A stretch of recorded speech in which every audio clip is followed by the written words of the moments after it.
Durka Durka? Yes, there we go. We're live. Hello, hello, hello. Wait. Welcome everybody to Good morning, ADHD&D.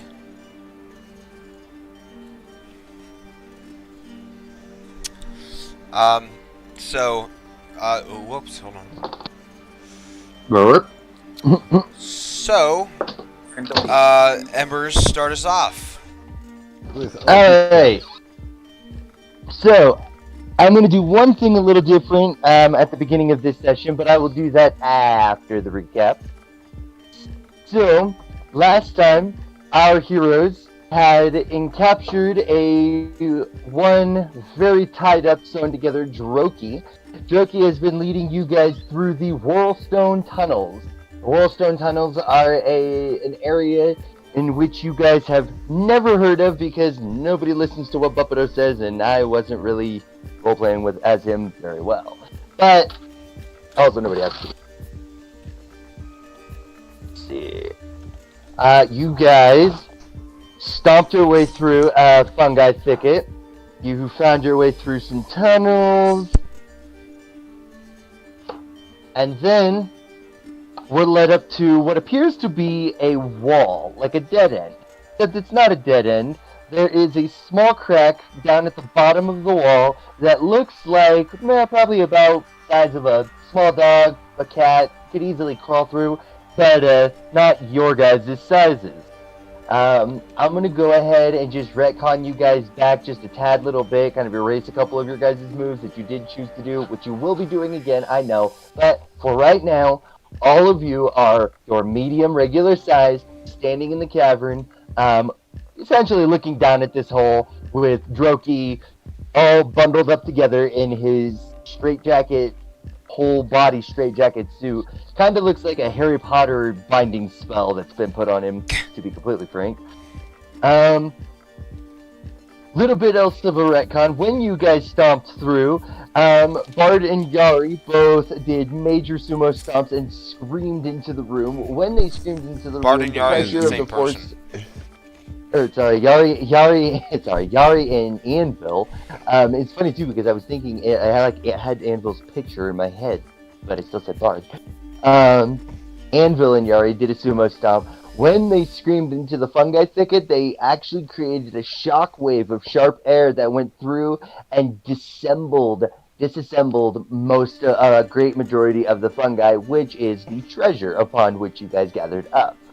Several of these stocks, if the air is destroyed, will become inusable, and because they're just basic undergrowth stock, and none of them actually have a super rareness to them, Badgie has been able to identify all of the mushrooms mushrooms and fungi that you guys have. References can be noted in the general chat of the Discord. Also, a note to be said as well, you guys have night stalks that are very tall. They are 1d6 plus 4 feet, which means you guys have 2, 3, 4, and 2, 3, 4, 5, and 2, 3, 4, and a 5-foot stalk. You also have chunks of Trollomac, which give you pounds of food. They were tall mushrooms, but because you guys blasted them down with your scream, they just fell into chunks and you gathered up those chunks. I'm not going to say you have gigantic stalks of Trollomac. That's just obnoxious. You do have gigantic stalks of Nightlight, though. Very light, very easy to move around, and glow when touched. So they would have been hit, would have started glowing, you guys would have picked them up, and now they're not glowing inside of Anvil. The next time somebody different other than Anvil touches them, or if Anvil puts them down and then picks it back up, they will start glowing. They only have one round of light. So you do want to be careful when you turn them on, because you only get 6 seconds of light. They are not in Anvil, they are in his backpack because a prisoner eating mushrooms. Yes, true. It would behoove you guys to look at what the specific mushrooms do. I'm going to go ahead and bring up 2 of the ones that would probably be of note. Tongue of Madness and the Nilhog's Nose. I will not read what they are. You guys can do that. I we'll go ahead and continue this DMing adventure of D&D out of the abyss. So, ADHD&D. we have ADHD&D. We have a dwarf, a very tall warforged, a very snarky satyr, and a rather bored-looking monk Druger. Most people have their weapons out because it's just the smart thing you do in the Underdark. And now you have food and water on you. You have increased your capacity of what you, or not capacity, or you have increased the amount of what you have for carrying capacity, but your carrying capacity is stupid high. I don't care about what the number is. Honestly, unless you guys get just an insane amount of something, and I mean like an insane amount, like there's no way you're going to be carrying Thumbashoj's horde inside of him unless you enlarge him and then pick it up. And or like if intricate you armoire or something. How are you carrying this? Can we time out for a second? Yes, can we just acknowledge that Sasuke Uchiha says hi? Oh, hello, Sasuke. Hello there. Hello, Sasuke. And Okay. Nut, I saw you too. Alright, continue. Nut, I love you. I love you, Nut. Okay. I'll go ahead and explain that when the time comes. I keep doing that and getting distracted. So, you guys, now I'm going to go ahead and flip back to the chapter you're in. Shloop-de-loop. You are not in Shloop-de-loop. You are in this place. Fullstone Tunnel. You guys went through what would have been a maze of tunnels had you not been directed the proper way by Droki. And now you stand there. So now I ask you, what do you all... Do we know about the room? Oh, you did go and scout in the room? You are... Oh, no. I erased these events. So no, you have not gone into the room. You haven't seen what's in there. You don't know what's going on at all. Alright. And I am also going to retcon one other thing. The size of the hole is actually not as big as I said it is. It is tiny. When I say tiny, it looks like maybe a mouse could get through it. Hi, Madeline. And Droki is pointing. Oh, hi, Madeline. Droki is pointing at the hole, saying, "Oh, this is the way." And he says it in Dwarven. This is the way. This is the way. I'm gonna turn to you and be like, what did he say? say? Can you tell me what he said? And I do my best, Pedro Pascal. This is the way.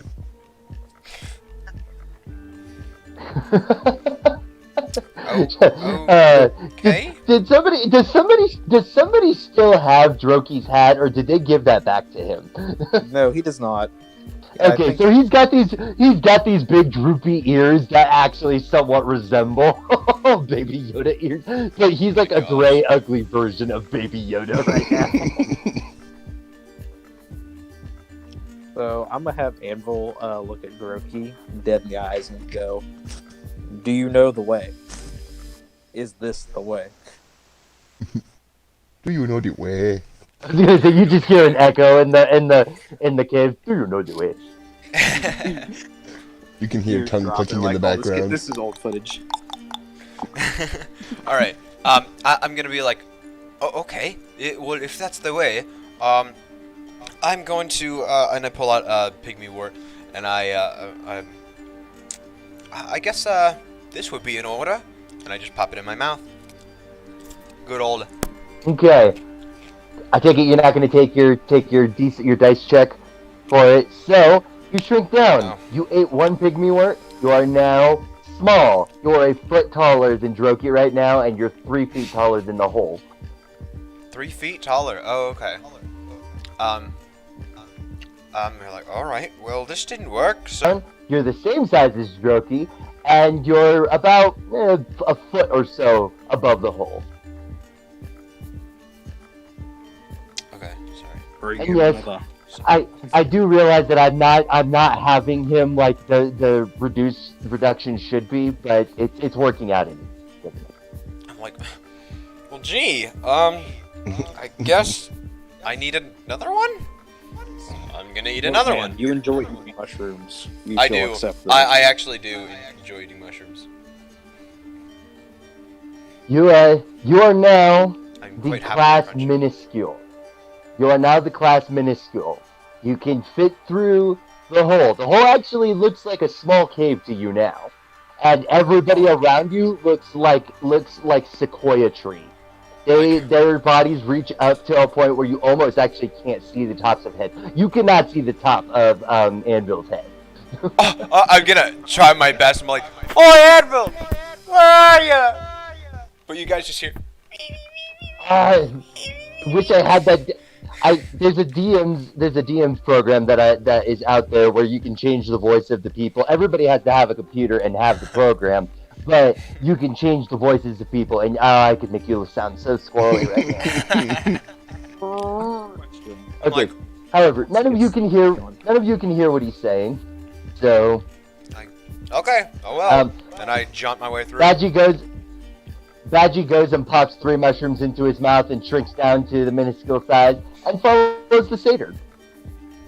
All right. I'm gonna I guess we're going.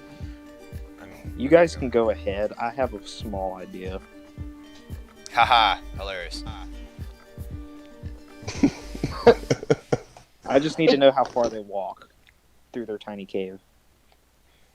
So this cave is actually not very thick. It's only about a foot thick, which makes it about a football. I would say a parking lot's length, like just a basic store's parking lot's length. Walking through and getting to the other side, maybe a block. Yeah, think of like a regular like residential block. Is the Their distance size that or they're my actually size? their size. Your size, your size. It's like 2 foot thick of rock above, and it alcoves down underneath. So it's only a foot walking through. Yeah, I'll wait till they get to the other side. All right. I'm then. gonna be like, whoa. It's so big, but so small and so long. But I'm like happily jaunting through anyway. Oh my. As Badgie's just jogging with them, he's like, All right. I don't know why he was talking like Stitch. That was a little Yeah, odd. really. That's weird. Oh, I'll I would just like do to it send a normal voice. message to the people. Because they could probably hear me since I'm big and they're small. It's gonna rattle our little eardrums, Yeah. but go ahead. It's gonna rumble, but yeah, they can hear you through the wall. Stand clear. Excavation shall begin. Uh-oh. No. Oh no. Okay. I'm gonna sprint. I'm gonna start sprinting down the hallway as fast as I can. Okay, Badgie's sprinting with you. You guys are running at your 60 feet per 6 seconds. I'm So, still outside with I'm you- still outside with Anvil. Yeah. Oh, did I say Yari Badgie? Badgie, you both make it to the other side and are now inside the very beginning of the mushroom forest. To the sides of you are like just little tree-sized mushrooms, and as you are running into it, they start becoming like redwoods and sequoia-sized mushrooms around you. And there are various varieties there of the varieties that you've pretty much all encountered, except you've only not encountered 3 Underdark fungi now. So you both recognize most of. Well, Badgie recognizes all of these. I turned to Badgie and like, You're boy, minuscule. mate, do you know what any of these are? Just crazy. Gargantuan. Yeah, he's a tubby dwarf. So he's like, no, talk later. And I'm fine because I'm a satyr and I do this every day. So I'm just. You're on rocky ground. You're Yeah. literally just tug, tug, tug, tug, tug, tug, tug, tug, tug, tug, tug. Whoa. Hey, bunny's like. Anvil is going to begin his excavation process. I'm just Okay. regular, like marveling and walking through. I did ask Badgie if he knows what any of these are, by the way. Yeah, Badgie said he was running and answering you at the same time, and he said talk Okay. later. Oh. Okay, let's see. I'm gonna go ahead and roll a reflex for Badgie before you start excavating, Anvil. Okay. I'm not gonna do anything close to the bottom yet. It's gonna be tedious. little project, but if it's only a foot thick, I might have an idea. Badgie turns around and he literally turns around inside of his momentum, and so still moving backwards, he skids to the ground in a crazy cool kung fu style stop. And he turns around. Wait, Saida! What?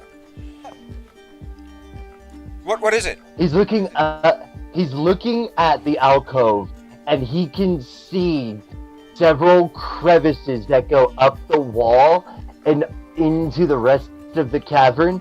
He's like, you need to send a silent message to that Wolfwudge. He's gonna collapse the whole cave if he comes in here. I don't have silent message. I don't know that spell. That should be a bard spell. I'm really hoping that's a bard spell. I mean, Going to begin excavation. He just has to get the message. Okay. Oh wait, second level spells. I didn't even look at the second level spells. I haven't gotten all my Should I explain what Anvil is going to do for his excavation? You should, yes. Okay, Anvil is going to take his arm blade, and he's going to jab it into the rock to try and make a little gap. What was the And then he's going to try and pull the stone out and move it to the side. Oh. He's not going to let me go ahead and it like... Let me go ahead and explain. You're looking at a solid flat wall that goes up 50 feet and is about 15 feet to your right and 15 feet to your left. Okay. It's a big wall, so it's a big rock. You actually really have no idea how thick this rock is. But if you want to do that, go ahead and roll a d20 for strength, and we'll see if you actually beat the AC of the rock. It's AC of the rock. The rock has AC. You learn these things when you become a DM. AC. Challenge accepted. Embers. What was the thing you wanted? It's like silent message or send message. You can send a small message to somebody so many feet away. I don't have it. It's not a bard. I make an athletic check on It's it. not a bard spell that is in my levels. Oh, messages. Hold up. Wait, message. You gotta find a message. M-E, message. Transmutation cantrip. You point your finger toward a creature within range and whisper a message. Nope. You know exactly what direction he's in? I do. But it says point your finger toward a creature, and only the target hears the message and can reply in a whisper only you can hear. You cast a spell through... Oh! You can cast a spell through solid objects if you are familiar with the target and know it's beyond the barrier. Magical silence, 1 foot of stone, 1 inch of common metal, a thin sheet of lead, or 3 feet of wood blocks the spell. The spell doesn't have a follow straight line, can travel freely around corners or through openings. Okay, so 1 foot And of it sounds stone like you... is Okay, the barrier. What? Now, look at its components. Does it have a material component? A short piece of copper wire.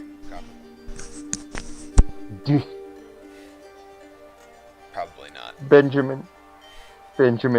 Yeah. Do you have a short piece of copper wire?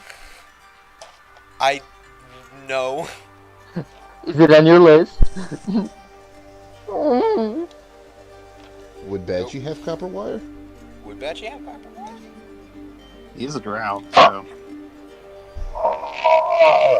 He's a Druger, actually. And... Oh my god! Okay. You're gonna have to roleplay this. Badgie, quick! Do you have a piece of copper wire? Badgie sits there and thinks for a second. And he looks at you, and he's like, Wait a minute. He reaches up and he pulls his earring off. He's like, this is pure copper. He goes and he looks I around. grab it, He finds I'm a like- rock. He just starts smashing it. He smashes it into a wire and he hands it to you. I grab it and I'm like, okay. And I point to where Anvil would be, and I'm gonna like, wait. Would you like me to describe the spell? Sure. Okay, so as the book describes, you looked back to the cave, the little cavern, not cavern, cave entrance exit that you guys just popped out of to get into the forest, the fungi forest. You point your finger, and as you point your finger, you've got the bit of wire in your hand that you're actually pointing your finger with. The wire starts to glow, a bright light, and then just shatters and ashens away in your hand as the spell is cast. A white kind of fog folds around your arm and then whooshes forward, kind of like a face, not a face spray, what am I thinking of? A will-o-wisp. Kind of like how a will-o-wisp will fly through a forest. It goes wisping through the air, goes through the cavern, up into the air, and goes into Anvil's ear, or ear hole. Alright, and the message I'm gonna send is, wait, for further instruction. Oh no, wait, can I send it to Bard instead, because Bard can stop him? And You can send it to Anvil whoever you wouldn't- want. Anvil wouldn't necessarily listen to me. Anvil can would be send it to "Am I you- getting whoever you spam want." mail?" Yeah, exactly. Yes, you can. You can send it. You haven't completed the action, so yes, you can do Okay, that. I'm gonna send Okay, it so to it goes Bard. up and goes into and say- Yari's ear. Yeah, and I'm gonna say, stop Anvil, wait, does Badgie know what's happening? Or does Benji know Yes, what's Anvil happening? said he's gonna excavate, Oh, okay. and you know Uh, he's gonna be caving. I'm gonna send the message to Yari that stop Anvil from what he's doing. It's delicate. Wait until further instruction. Okay. Then I guess it. Little will-o-wisp pops in the air. Hold up there, lad. Hold up. Anvil's gonna stop inches away from the stone and say, "What is it, Master Dwarf?" Seems like our friends back through there told us they're doing something. So they're gonna tell us what. But once they're ready, I want to see what this excavation looks like. Master Dwarf, would you like to meet to demonstrate on another wall? Not yet. And let them finish what they're doing. Affirmative, Master Dwarf. I say that. Yeah. You wouldn't happen to have any. Can Bard Are you seeing confirm what? the message? Because it Yeah, says just I don't- can. No. I can, No. Well, it says I can. Oh, can he? Yeah, he and can can respond reply back? in a whisper that only you can hear. Okay, so Bard, you can whisper back. But I can actually whisper back to him. Yes, I started nodding my head. Okay, well then I guess I just say, hey, he stopped for now. I'm going Keyword. to turn to Badgie and say, Alright. okay, he stopped. Why did you need me to send a message to him so terribly? Badgie points up at the ceiling, and the way that the cracks and crevices are that lead to the wall that goes down to where the small crack is, where you guys came into this cavern. The way that the cracks go into the wall are at a anvil would come through the wall. He would take away the top support for that section of the area, and he would literally cave in the entire. He would literally cave in the entire area. Gadget was saying that. He was saying that, but I don't know why I wasn't doing the accent. Oh. So, if he digs through, we all die. And if you don't die, you get to die a horrible death of starving to death, or even worse, something digging through the rock and finding you. Oh. Badgie does a very obvious. That's. Oh my god. Oh, thank you for stopping me, mate. Oh my goodness. Oh. Badgie looks at you like you're a strange one. And he's like, alright, well, no point in staying here. Suppose it's time to get back. Let him know. Oh, I really I'm don't gonna want to grab him and They're say, so nasty. hold up. Do you know what any of these fungi are? Are they of any significant value, or are they for any specific purpose? He kind of, I mean, yeah, you can use them for a lot of different things. You can use them for a lot of different things. But Do you think someone? that's not for right now. I would rather be big if I'm going to be picking some of these mushrooms. He points over to an orange glowing one. He's like, that one right there. If you pick it the wrong way, it's good. Oh my. I was just wondering. Do you think someone might be purposely trying to grow these for like a garden or for? Badgie steps forward and he gently purposes. pats you with the back of his head. Gently pats you with the back of his hand. Oh, you think that they're making it for purposes? You think this is a garden? You think that there might be people about? Oh, he's literally doing it in your accent. He shakes his head. Yes, I do. As a matter of fact. He looks around. Well, I can't see anything right. Well, I don't see anything right now. But yeah, there's probably Drugers in here that are working this garden. So once we get big, we'll have to be very quiet. Or if we want to take the safe route, we could just stay small and walk through the entire forest. But we should probably discuss this. He beckons his hand and he starts walking back towards the. And I'm gonna join him. But instead of like happily jaunting along, I'm kind of like worriedly like following him. So the I greatest have a fears. Oh yes, go ahead.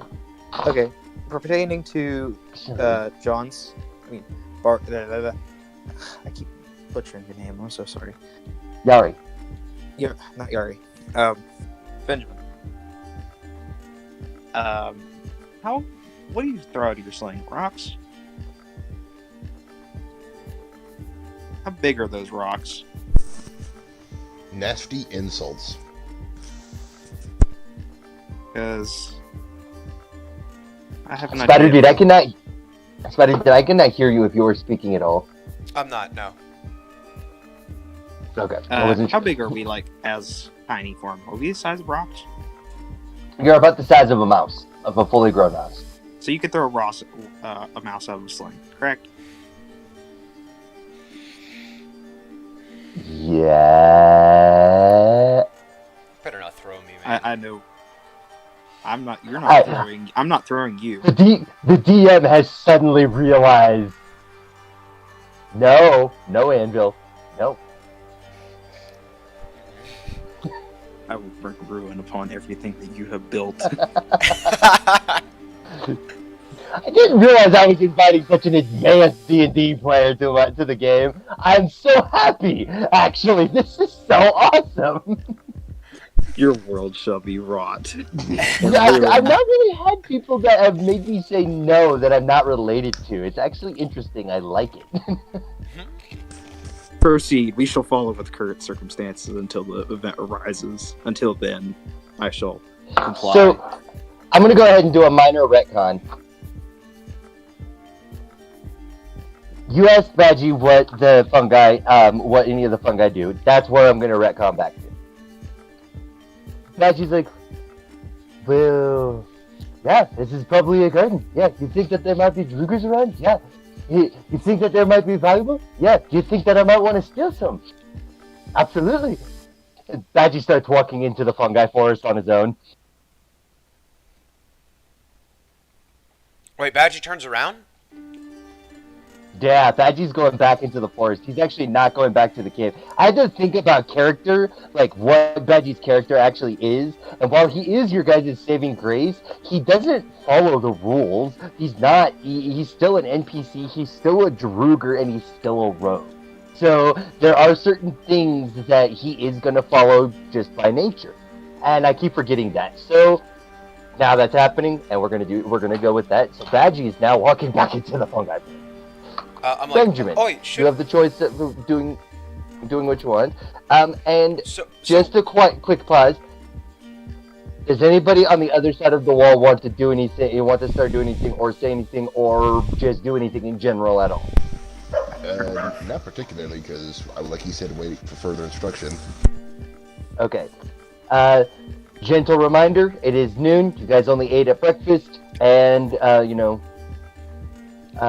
that's probably the last time that I'm going to actually give you guys the hunger warning. I will just start having you make constitution checks after this. Except for me. Okay, Don't like that. except for you, of course, yes. Benjamin, what do you do? What do you want to do? So did he start going back, or did he just keep going? He just kept going. You guys went in. Badgie turned around, saw that the cave when he heard about excavation, he wanted to do the warning, so he told you, gave you the piece of copper. That whole thing happened, and then you asked, "Are any of these fungi worth anything?" Oh no, you didn't ask that. You had already asked that. He turned. Oh no, you did ask that again. Actually, I guess you did. So and then he answers you, and now he's going into the vault. So that's the whole string of events that just happened in the last 30 seconds-ish in-game. Alright. So are they worth anything? It's probably a garden. Continue. Right? Badgie is continuing. Okay, I'm Oh, just gonna actually, continue Badgie with it. and Badgie ate 3 pygmy wort, which I totally did not take off of his thing. Let me go ahead and do that real fast. Yes, go ahead and tell me what you're gonna do. Alright, I'm gonna continue marveling, and I'm gonna be like, so, do you think, what will the big old boys look like at our size, and how do you think we could,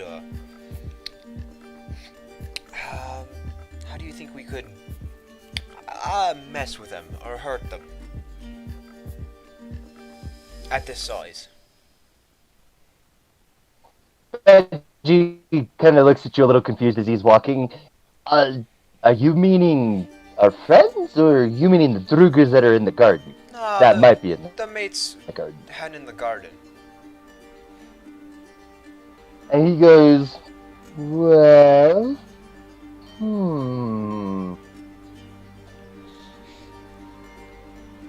okay, I'm going to need at least, how many feet should somebody make a specific check?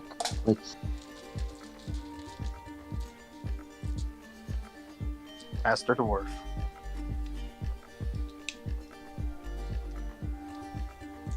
Master Yeah. Dwarf. I grow tired of this waiting.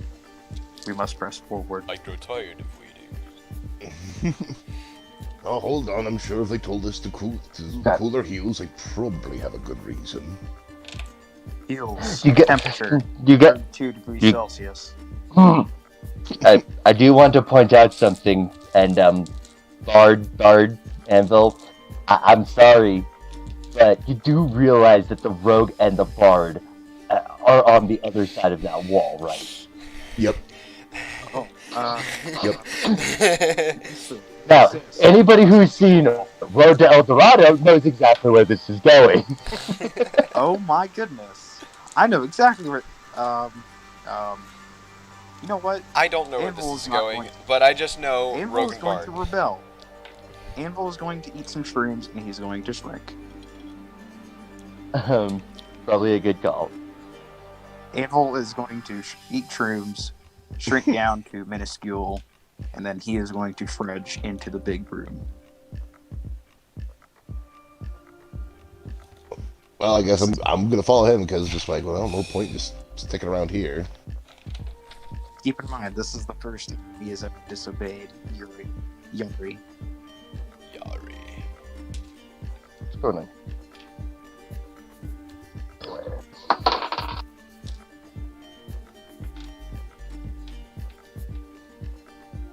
Okay.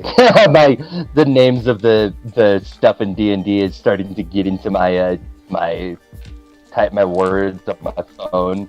It actually just autocorrected Bigwig. Oh my gosh! Well, bigwig is also a term for bosses, so Yes, but in the conventional sense of English grammar, it's not technically a word.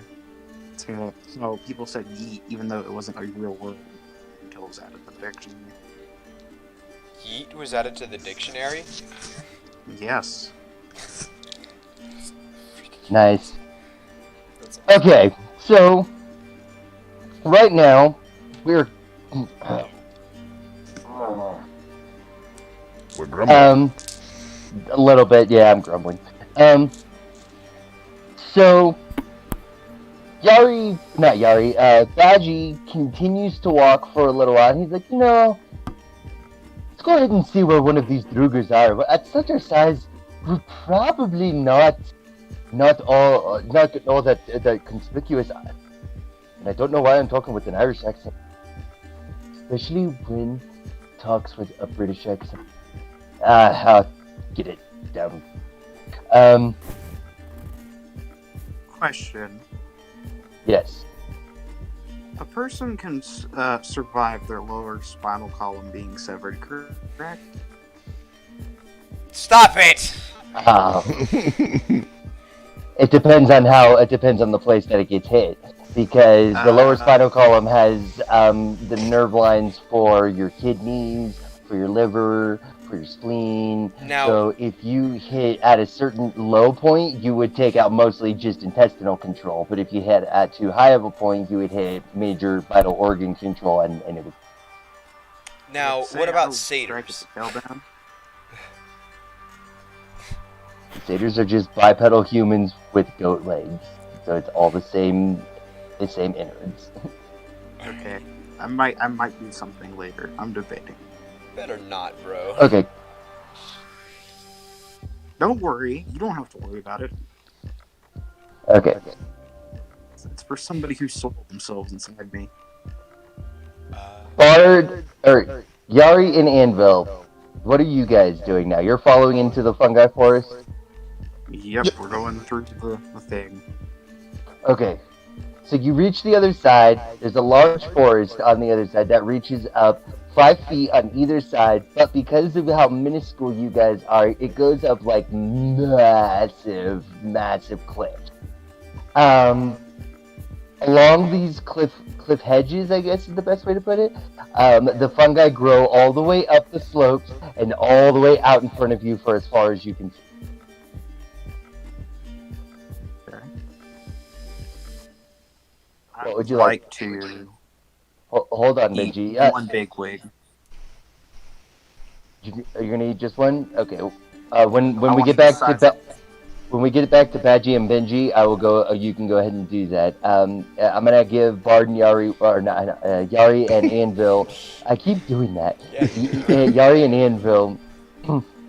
One more move. So, do you guys want to do anything after you step out, or are you gonna continue into the floor? What do you mean? We Andrew have- just said like- that. I didn't hear what Anvil Yeah. said. He said he's gonna eat a big wig. I thought you said you were gonna eat a big wig. Nope. Oh, for some reason I thought. Anvil's Thor's voice sounded just like yours. I don't know why. Okay, so Anvil's gonna eat a big wig. Yari, are you gonna do anything? Now, just for reference, this does not bring me up above medium. This just brings me up out of minuscule. Small. Yeah, you're small. Tiny. Yeah, if you eat one, you're small. You're the size Okay, you're the size of a goblin. Okay. Wait. If and he's... then I'm going to... Sorry. What? Continue. I'm going to Okay. pick up Master Dwarf and set him on my shoulder. Yay! That is awesome.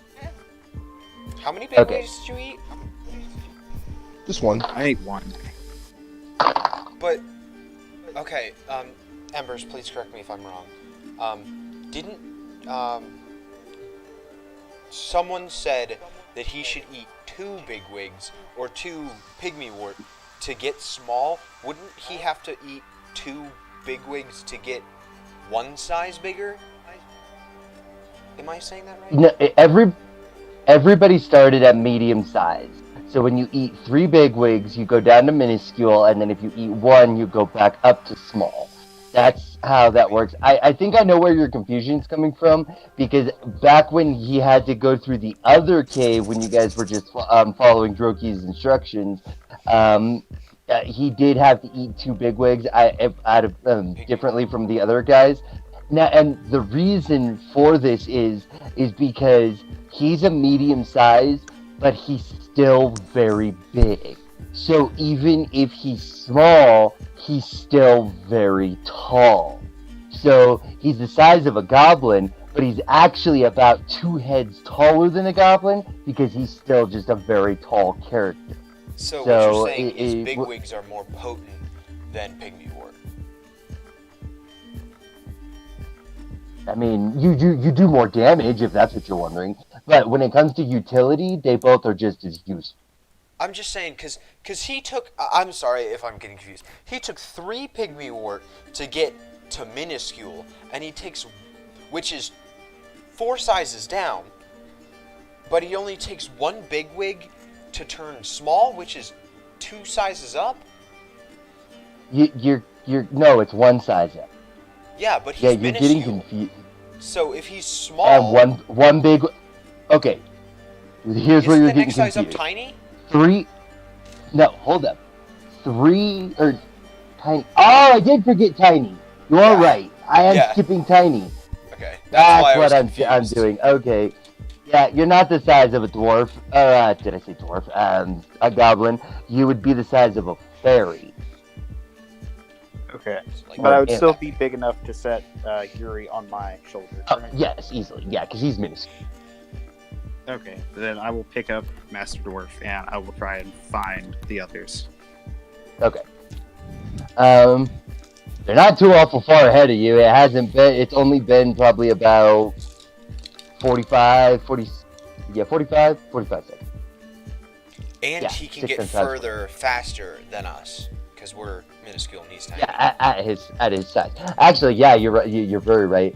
So if you just continue in a straight direction, you actually catch up with them very quickly. Man, but what does that look like for us?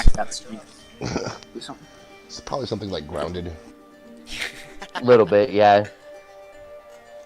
We hear the ground See, shaking. like we turn around and like not a cyborg, a mecha, the size of a cat, even though we're the size of a mouse, comes up behind Badgie and Benji.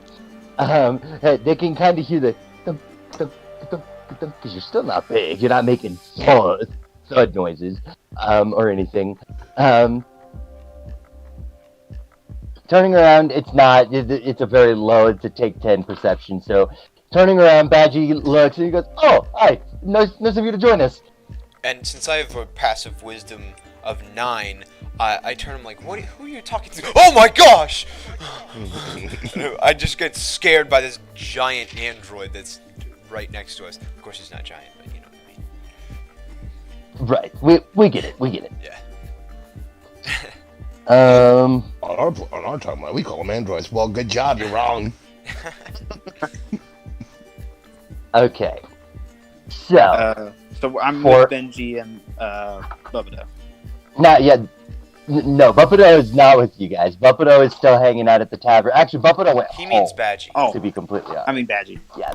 Benjamin and Badgie. Okay. So, Benji and the Benji Badgie combo, Benji Badgie Yari Anvil combo, every 30 feet? No. Yeah. Yeah, it would be every 30 feet. Well, in the case that we get to them, I would like to reach my hand down and let them walk onto my hand, so I can pick them up. Oh. I'm gonna just jump up because advantage. You need to do a say, skill check, I because that's thought- not rocky terrain. Fine. Sir. Come on, you beautiful D20. Nat 20, baby! Woo! You climb up him beautifully. Woo! Okay. Alright.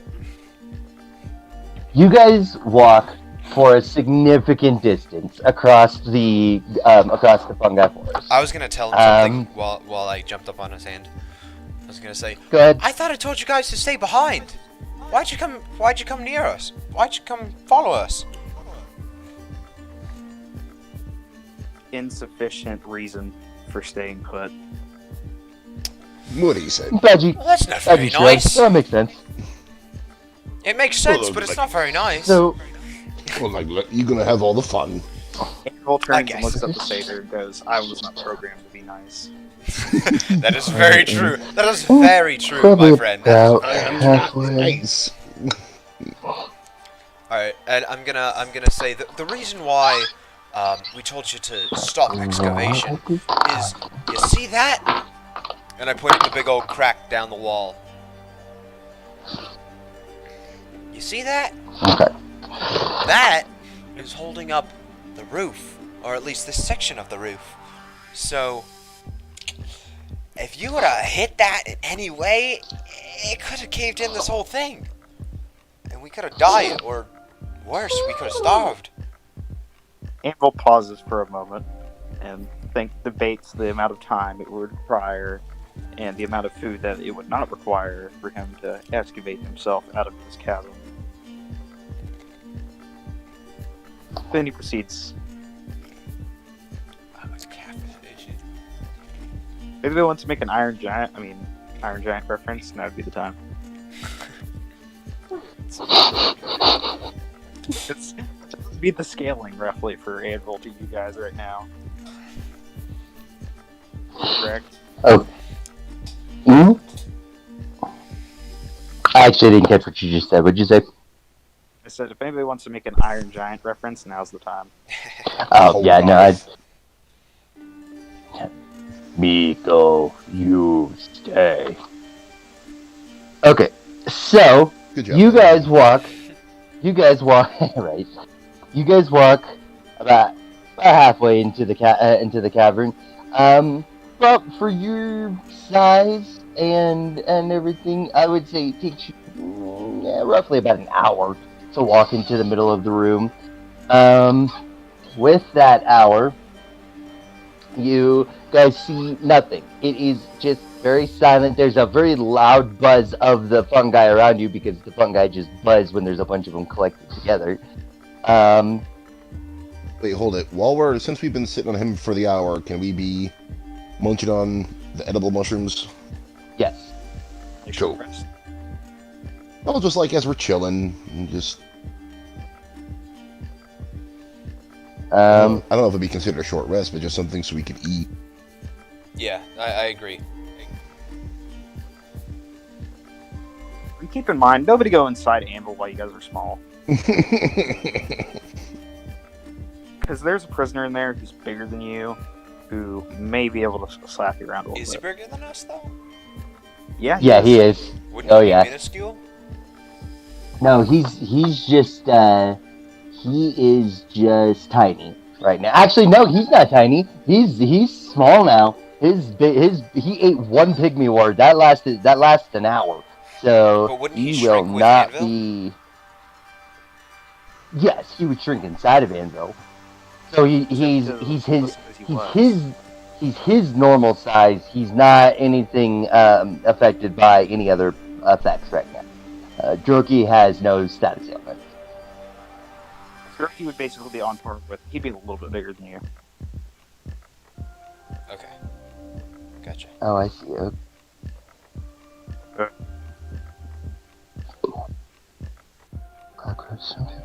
Okay.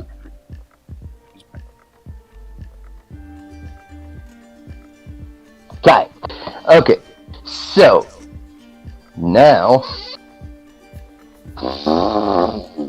go ahead and do how do I roll a D3? I'm trying to remember how to do that. The D6 divided by 2? Alright, you guys better pray this doesn't land on 1 or 2.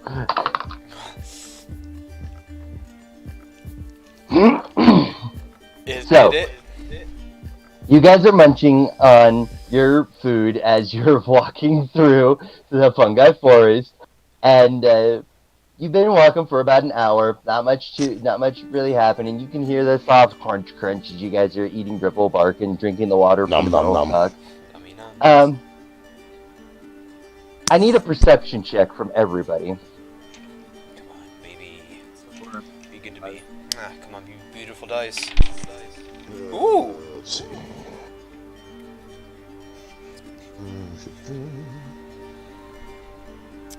That's gonna be a 19, boss. Good. Hold on. Put that down for Thor. Well, What was okay, I that? get plus. Can I just save time instead of it'd be 18 plus 4. I just had a different character roll for it. Okay. 23. And Yari? 17. Okay. You all see it. Well, you all see her. Oh no! I know. A soft whoosh of air passes over all of you that you all notice, and ahead of you, it seems like a wall has just like landed in front of you. Well, at least for you minuscule guys. For you, Thor, you look up and you can see what appears to be a very large boot in front of you. Ahead of that, there is a leg, and it's connected to trousers that go up to a very large body, coated in what would appear to be some kind of strange cloth that's clearly made from here in the Underdark. Above, you can see a pair of beady black eyes staring straight down at you. There appears to be what I know exactly what it'll happen. She has a sickle in her right hand and a little sack in her left hand. You all see her staring down at you, and she clearly sees you. Oh boy.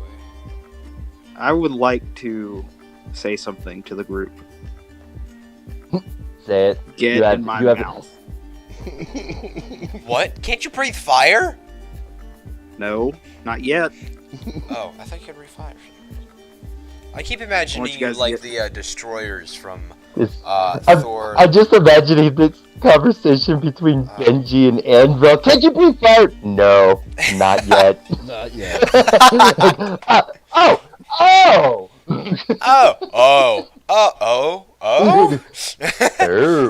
Fair enough. It's that lady meme. Huh?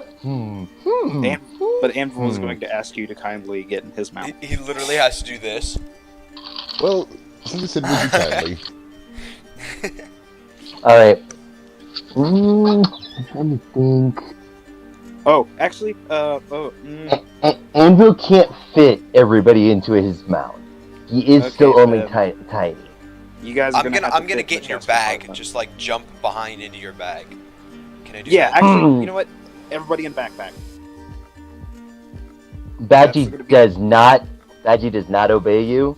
Badgie reaches into his bag and stuffs a handful of Bigwig into his mouth. That is what Anvil is about to do, but he is going to go one size above medium. Yeah, I'm thinking that's probably also what Badgie's doing as well. So he's eating 6, 5, 4. Because 3 would take you guys back to normal size.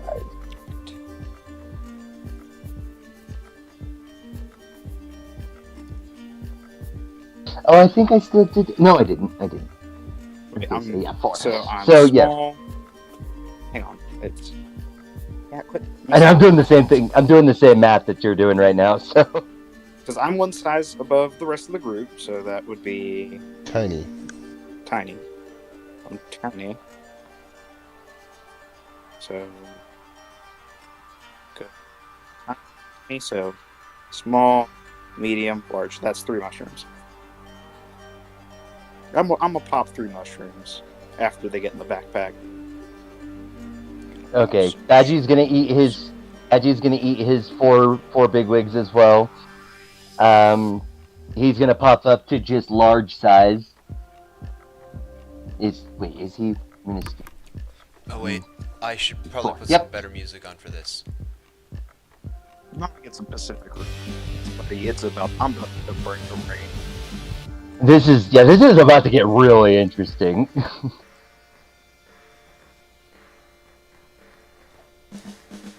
Oh, you guys all got an extra Well, I guess if we're doing this 5th edition rules, you get your extra feet next level. Let's just do it that way. Alright, I One put more on level my away, anime not battle big deal. music. Nice. Okay, so Badgie, Anvil, the rest of you.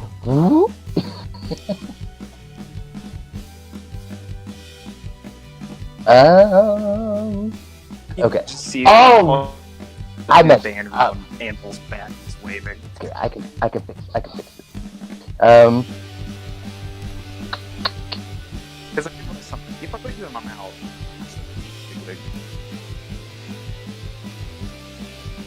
Okay, and wait, that would whoa. speed up the process. Yeah, no, yeah.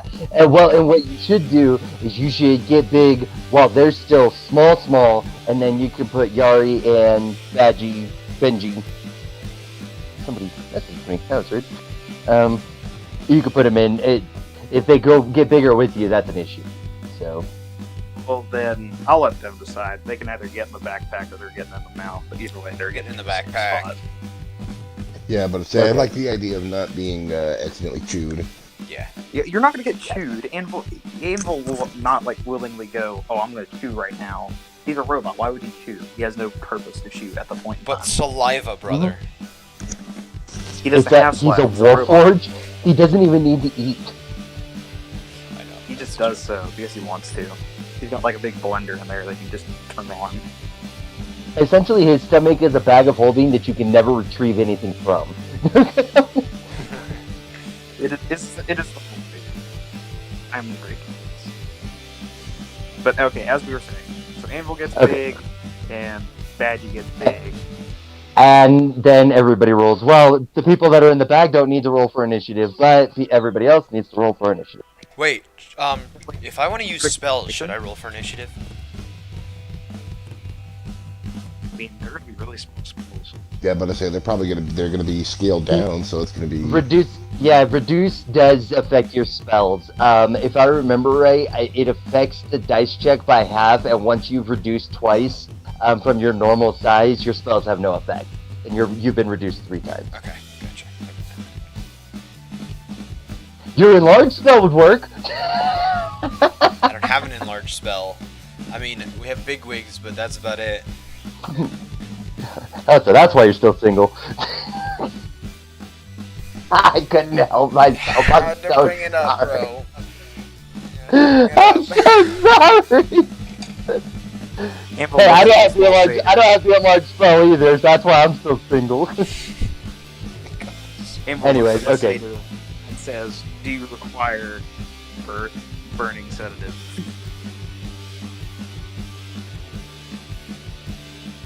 Who did he say that to? The Satyr. What did you say? Do you require burning sedative? No. I'm not crying. Please secure yourselves. I'm not crying. You're crying. I'm not crying. You're crying. Okay. So go ahead and roll for initiative for the people that are in combat. That would be Anvil and Badgie. So. Oh, I forget I. Okay. So, Yari is not going to be doing any initiative. Is it a drow?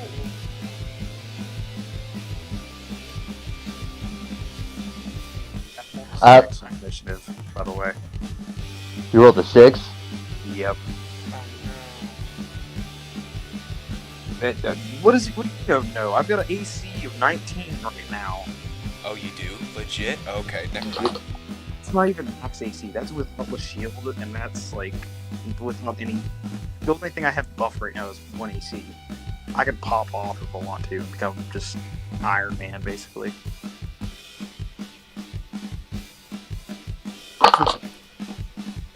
Initiative 6. Oh, come on. Oh no, I messed up the initiative. Dang it. Anyway, okay. Oh wait, I need to do a whole new battle. What am I doing? Oh, this is the battle. Hold on. And then initiative. You said 6. Actually, that's disgusting.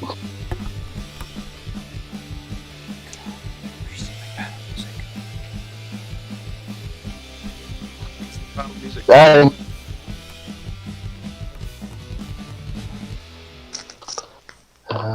Whoops. Ant-Man music playing. Yeah, right, Or yeah. some Wait, hold on. Pacific Rim or something like that.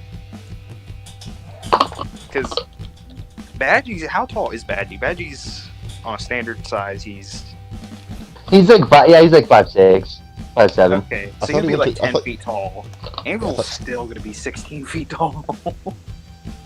Yep. One more level and he will ascend to World Breaker. Okay. But I will Since stand more. everybody does, since everybody gets a little bit of pre-initiative, the Druger that you guys just poofed into big size yells out behind her, and you see off in the distance in the middle of the middle across the garden, not off in the distance, but across the other side of the garden, another Druger that was currently working to do some harvesting stands up full. Kind of looks a little freaked out. You see them reach inside of their bag, pull something out, mutter something. They kind of take a weird little stance, and light erupts around them in the same fashion, exactly what the Druger is doing in front of you. They both do the exact same function. Both are glowing, and suddenly both have enlarged as well. And so now the Drugers are here. Another Druger that's off in the distance sees the commotion and starts running towards a gigantic copper tank that was unseen from where you guys were in your minuscule and small or tiny positions. This giant copper tank sits off to the side of the room. It would actually be from where you guys are facing to your right and up ahead of forward and to your right. Probably about. Actually, I can tell you exactly how many feet. 1, 2, 3, 4, 5, 6, 7. It is 35 feet away. And the Druger is running roughly about the same distance you guys are away from the tank. This Druger, still medium-sized, is moving toward that tank. Dude, this music sounds so dope with you explaining it. It like rises and falls at the exact same time. I'm probably gonna get copyright strike, but I don't care. Badgie gets quite upset. He takes notice of the Druger that's running towards the tank, reaches into his back and pulls out a hammer, reaches back and flings this bitch as hard as he can. Flat. Okay, that was that. Okay, Badgie's ridiculous amount of... Oh my god. Yeah, okay, that's definitely. I didn't actually get these guys as ACs. Stupid. I remember what I said.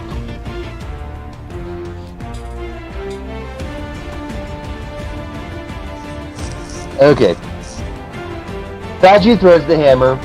It goes whipping through the air with a noise, and crack the Druger that he was aiming at square in the chest.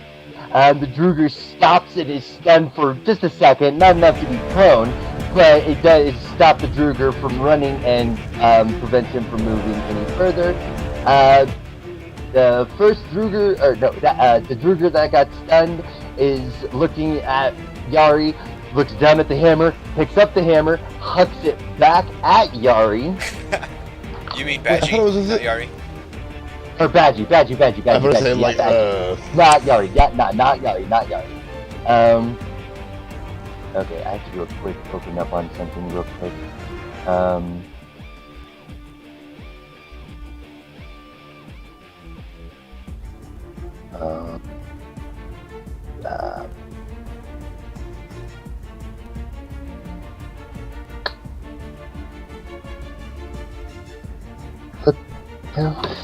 Sorry, I had Drugers up and then I had to look up another monster, and so Drugers were not up, then I had to look back up where they are. Oh, wait, what other monster?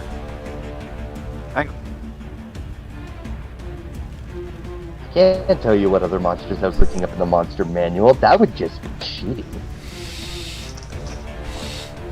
Oh, damn. Okay.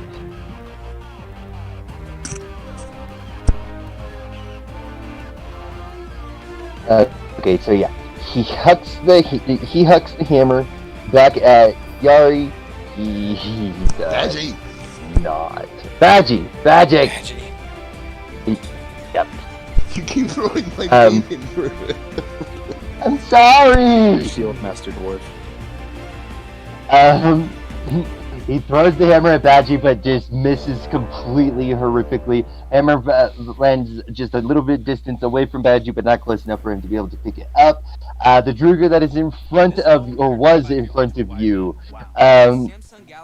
goes and pulls out a javelin that was that is strapped to their back. They each actually have a few javelins strapped to their back.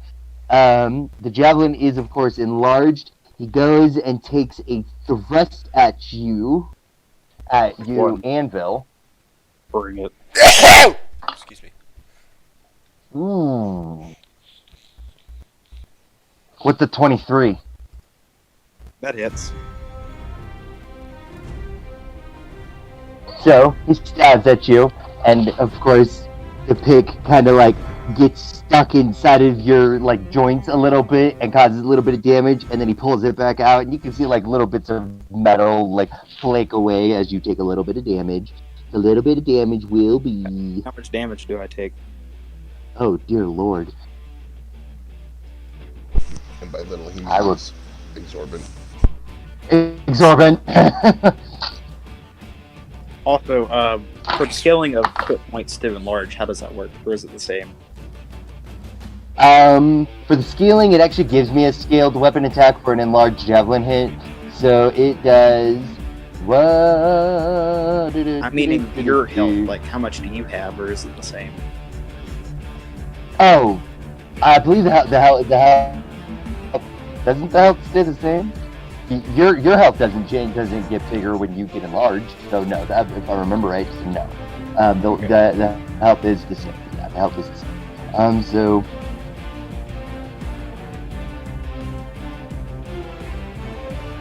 Sword. Oh, that's what I was just looking at. Okay, so he just a basic ranged attack plus 4 to hit. Yep, hit. So it is a. Oh wait, he's enlarged. He does an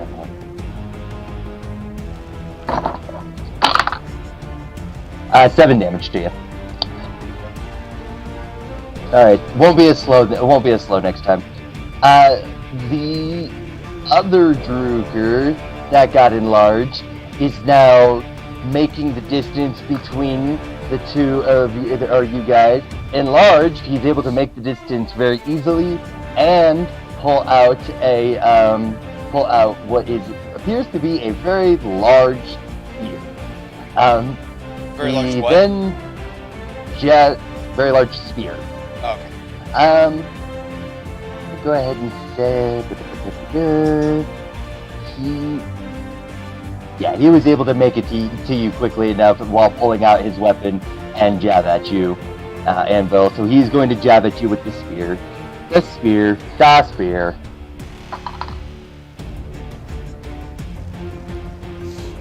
Has a 19. That's probably. Yep. I don't think that's enough. Oh, that does hit. Okay. So yeah, that one's good. That's it.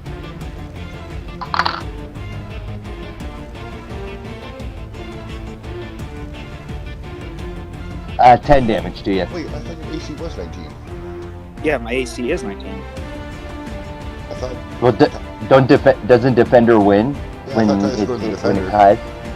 Because you have to beat their armor class, that. Yeah. Yeah, you've got to actually break through the armor. You can't just pat on it as hard as you can. So yeah. So no damage. Okay, so no 10 damage. All right, I like it. So it chunks into you, and it like hits just to the right of where your shoulder joint is, and is just the point of the spear on the metal. Quick note: you notice it doesn't seem to do any damage to the spear whatsoever. It doesn't chip it or anything. It He pulls back and gets into a little bit of a defensive stance, but not enough to be a defensive stance. And now, it is your turn, Anvil. Anvil is going to look at the minor scrape on his arm, where it kind of glinted off. Didn't do damage, but it glinted. And his eyes are going to turn to an extreme dark red. And he's going to take his warhammer, and he's going to swing it with both hands over his head, center mass at that Druger. Do you roll? Oh yeah, these guys is a little bit higher than that, I think. I scored an 8, but I get a +5 to hit.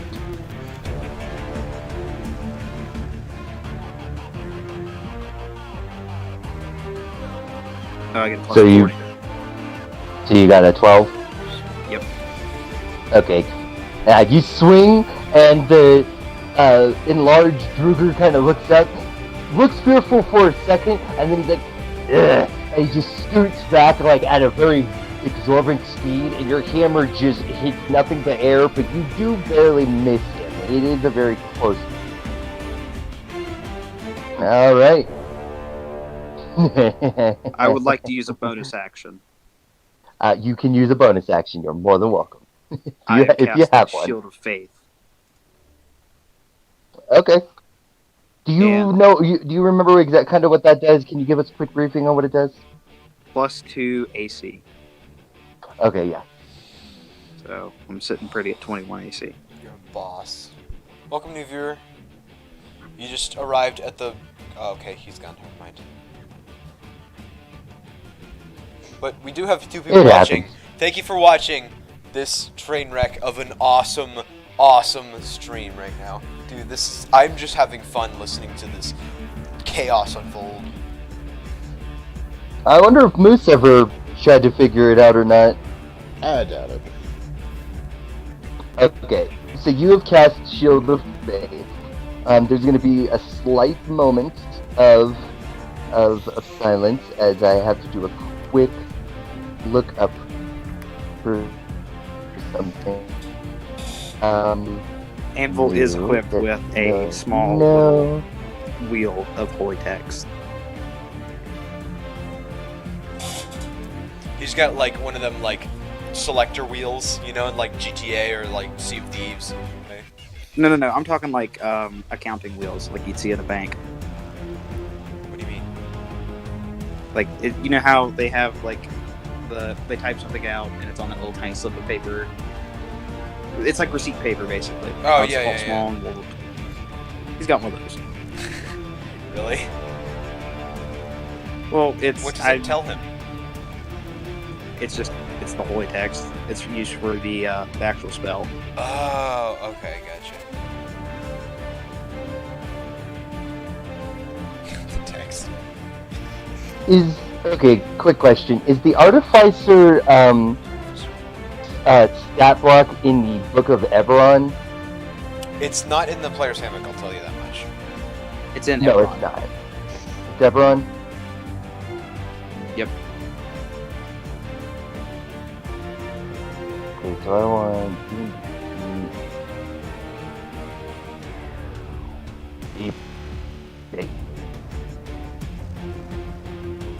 And hopefully any flip will just have this again, because any flip is like the best place ever. Oh my god. So, what are the, how many, Drugers are there?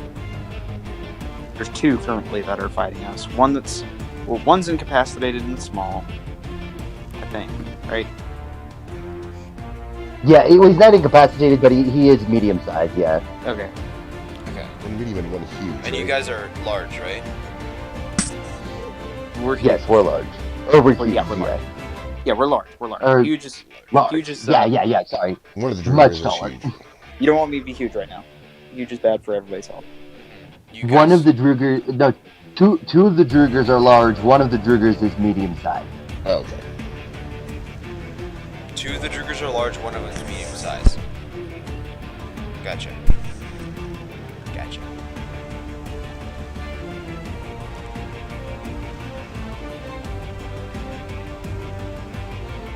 Okay. I guess this is a good time to spring my trap. Good old Benjamin wants to get on the action. He eats in those big wigs to get to medium size. Can he do that?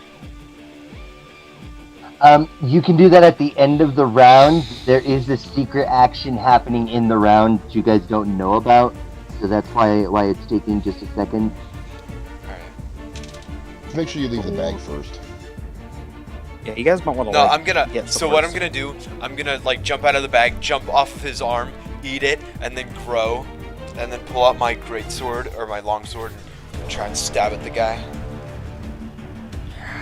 I could throw you at him if you want. Oh yes, throw me at him! Yeah, throw me at him! Sorry. Yeah, do that. Okay, well, we're gonna have to wait till my next action phase. But Okay. Yeah, this is so easy to do.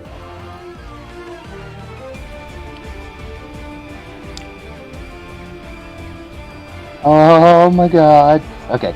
So, I don't even have to roll anything for this. That's all. You swung your hammer, and the guys, slid back. As you guys are doing that, it would appear that for some inexplicable reason, the Druger the medium-sized Druger that threw the hammer at Badgie has gone to go forward. He takes one step and suddenly just falls straight to the ground, on the ground, eyes closed, slowly breathing. So one of them just got knocked out. there's something in the air. Alrighty. I would like. It is now. I'm assessing something here. Benji, if you would like, Benji and Yari, if you would like to enter battle, this would be the time to do it. You will get the one action of being able to enlarge, and then you can have the rest of your actions next. All right. Can I tell Anvil to throw me? You can. All right. Can you throw me? Well, hold up. You're minuscule. So Anvil, I'm going to need you to roll a perception check to be able to. No, I'm climbing up to his ear. Oh, you're gonna just climb up to his ear? Okay, then I need you to roll an acrobatics check.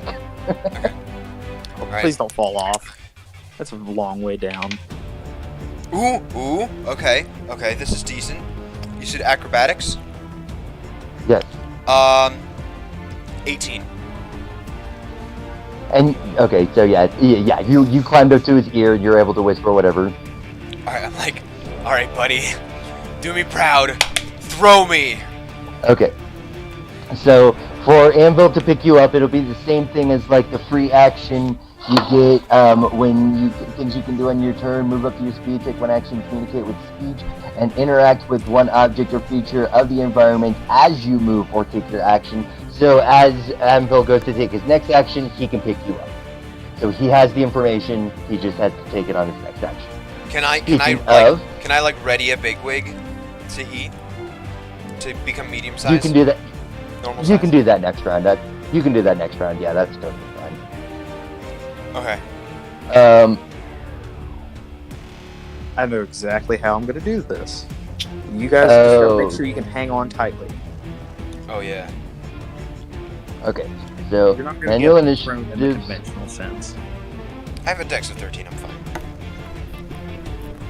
I wouldn't pray on that. I also would pray upon have- the dex of 20. I also have 2 weapon handling, so I can hold on with both hands very well. Yuri, are you going That's to if be you're holding a weapon. Yes, but I'm working- theoretically, I'm working- it's the same thing. Yuri, if you want, you can stay in the bag. Because I'm kind of concerned, yeah, especially you made that comment about the dude falling down and then Oh, can you hear me? Yeah, we can hear you. Can you say that again, Yuri? Bring the point about there being something there, like some sort of spore or pollen or something, just for that one dude in order to just fall down on the ground. Benji doesn't Well, care. we don't Benji know. just wants to slap some booty cheeks. Some Druger booty cheeks. I'm gonna chill in the bag for now. I don't. Okay. Anvil, what are you gonna do? What are you gonna do? What's your initiative? My initiative is. Oh, I gotta reroll my initiative. I forgot about that. Yes.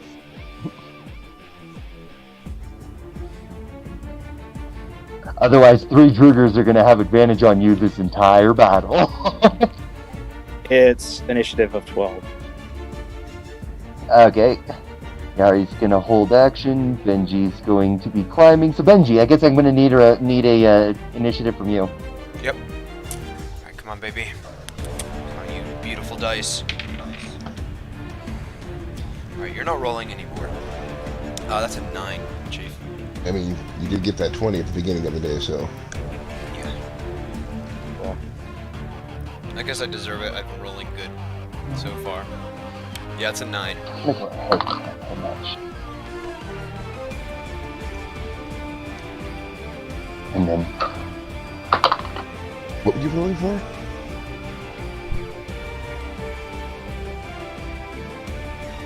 initiative? Yeah. Okay. Okay. So, the first Druger that you guys ran into is kind of upset with its javelin, so it drops the javelin and it pulls out a similar spear to what the other Druger has, and it takes a jab at you again, Anvil. He or she misses completely. I'll be right back, The guys. Druger. Okay, the nat Druger one? that fell asleep. No, I didn't that one. Okay. The Druger that fell asleep.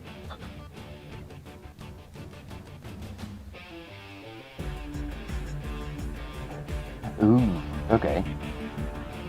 Dang it, I'm actually... Well, okay, since we're waiting for him, I'm gonna go ahead and do a quick up on this particular stuff. He's back.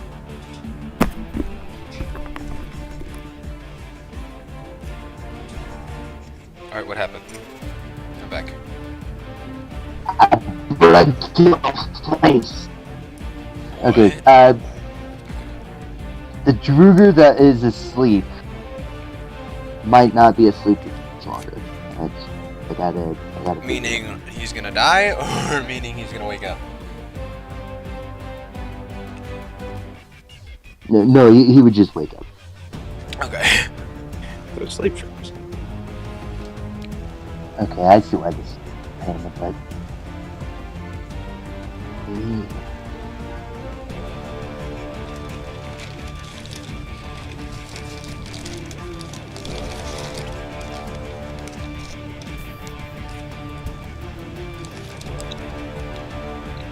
Sorry for the wait.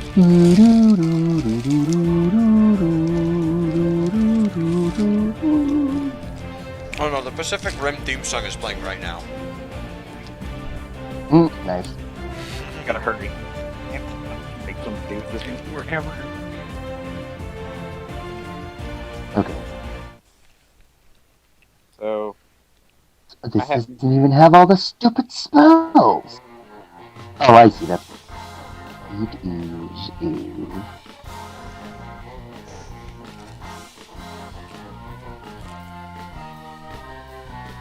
I have chicken nuggets. Chicken nuggies are the best. Mm-hmm. 3rd level? Oh, it's a 3rd level.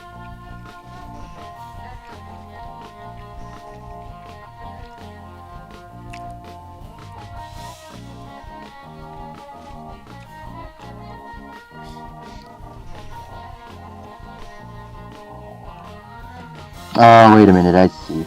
Okay, so... Standing at one Druger has completely whiffed it on Anvil. Be right The back. other one's Smear's Bill. Anvil's gonna just get really mad here in a minute and just obliterate some face. Okay. I think I know how.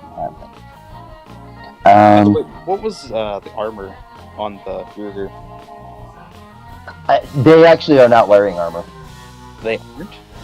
So it's No. what was the AC to hit? Oh, wait a minute. No, they are wearing armor. What am I talking about? I'm sorry. I'm being it. Because they're Druger workers, but all Drugers wear a little bit of armor, no matter what. So let me go back. Mail and a shield, except that the shield is on their back. But what would be the resting like pointage? Really, I'm not really at liberty to tell you that. Alright. I have I can it. tell you that they use CML and they have I have it. Constitution of +2. I have True Strike. I know you have True Strike. That's kind of why I brought it up, but also it's just how it works. True Strike is really the only way that the DM tells you AC. So True Strike, is it a self or is it a touch ability? It's in vision within like 30 feet or something like that. You point at the creature and you get some basic information about it. You get the AC. I think you can tell it's alignment, I want to say, and there's like one more thing that it does. It's useful, but it's only useful in like small ways. It's only for identification, really. So, yep.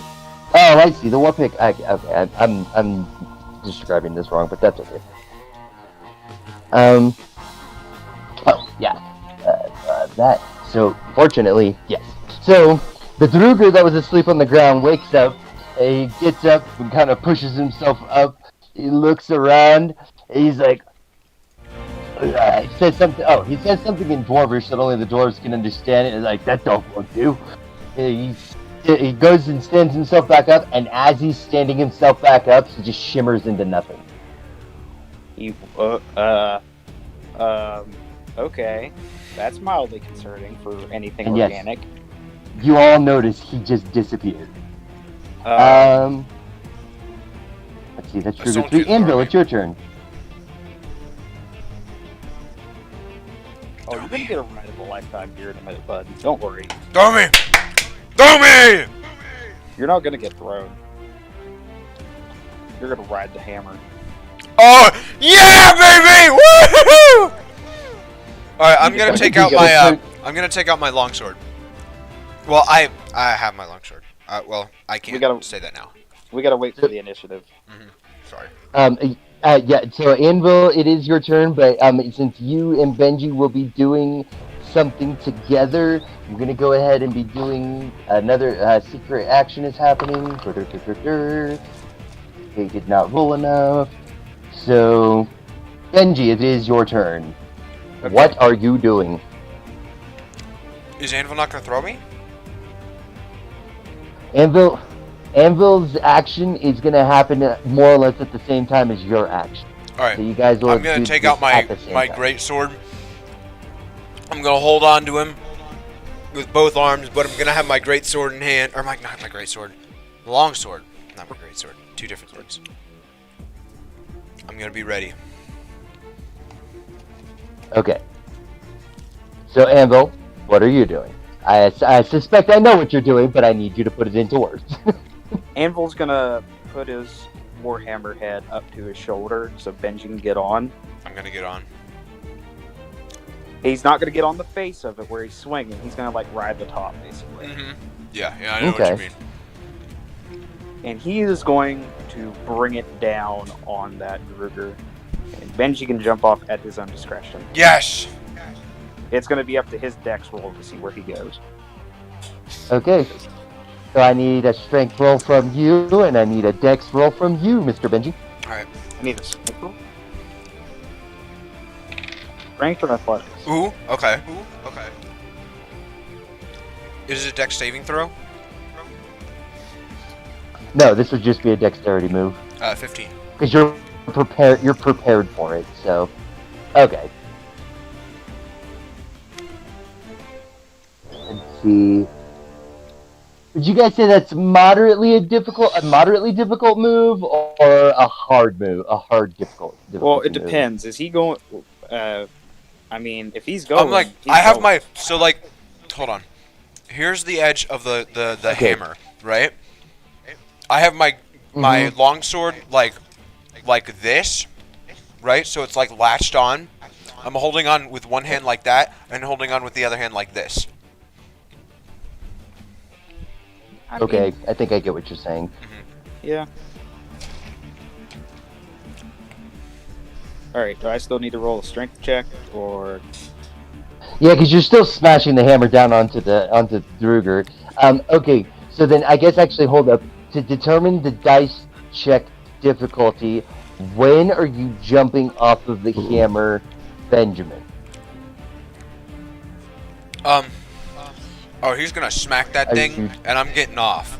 So like it's gonna hit, and like with the momentum, I'm gonna like hop right as it hits, and like slash into the back of the Druger. It's gonna feel like a toothpick, but I'm gonna slash into the back, eat one as I'm like dragging down his back. Eat a bigwig. Unfortunately, that dice check is a little lackluster for as difficult of a move as that is. So you reach to the bottom, you jump off, but you are unable to be able to maneuver your body through the air to get off your slash. So I can't get into the other one. I can't get into the Druger. You won't be able to get an attack in. No. Alright, can I just eat a big wig then? Unfortunately, 50. You can do that on your next round. You did, if I remember it. You said you pulled your sword out this round, didn't you? Yeah. Okay, so yeah, you pulled out one item. You can do that next. Alright, yes, I see you, Jack Mango. Hi. Welcome. Ah, Jack Mango! Yeah. Yay! You came in at the most epic part. Badgie is like... Badgie's like, well, he turns around, oh god, oh no, and he gets into his stance and does like the monk do. And hits it a lot. Oh, he hits it hard. So let's go ahead and see what his D20. Oh, looks. That dog don't jive. Did he nat one? No. Alright, nat oneing for a monk looks like this. There's a certain action the animal can take, right? Okay. So Oh, Badgie crap. Badgie reaches down into one of the little pouches. It's a decent sized pouch in his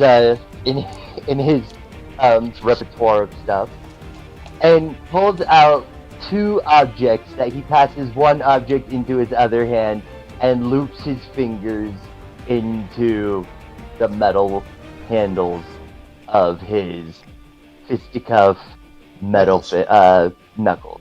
Metal Nice. knuckle. He then goes and throws 4 punches through the air that look like a single punch. So that's that first one, yeah.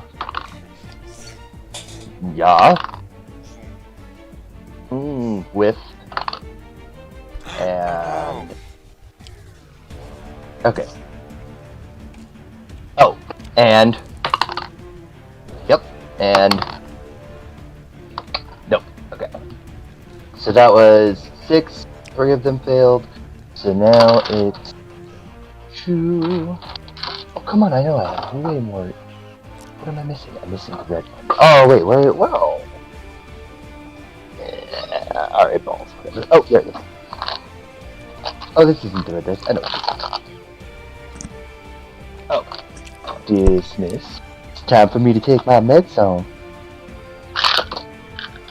Yay, another D4. And it's just... You son of a biscuit. Alright.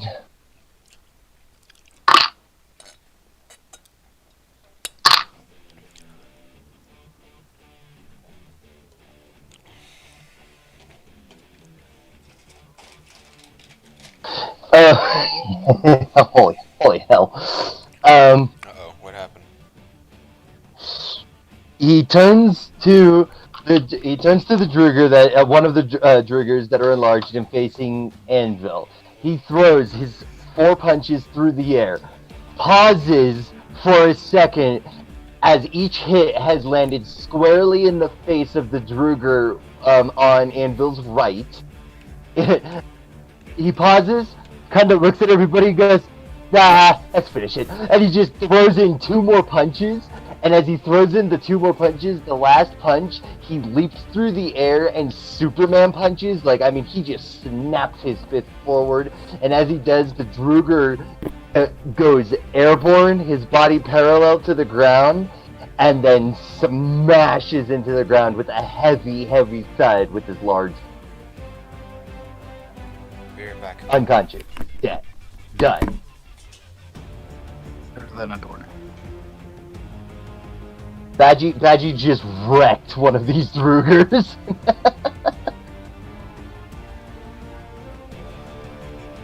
Okay. So after Badgie is... Yep. Kisyari and... Yep, okay. So...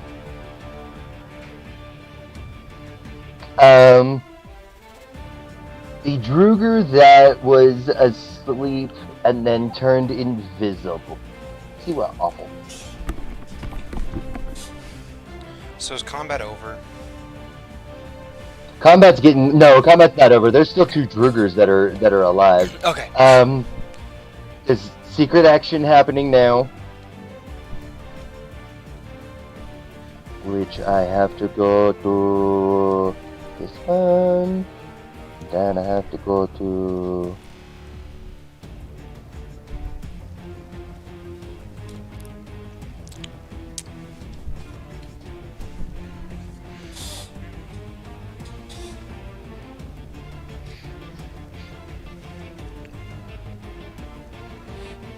Ooh.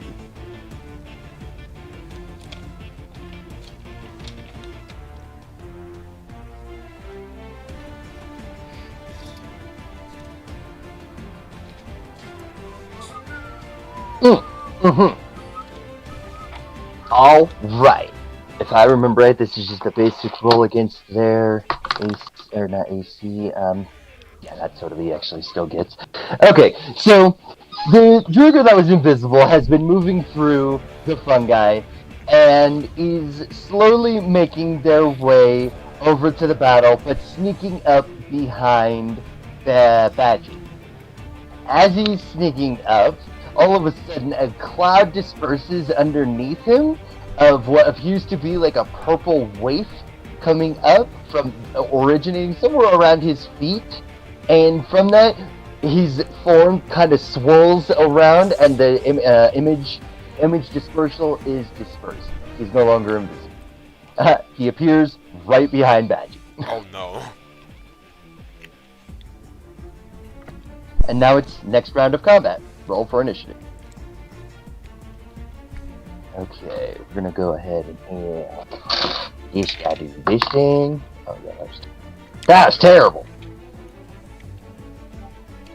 Muffin button? 18. Anvil's gonna bring the rain. Alright, Anvil got 18. Yep.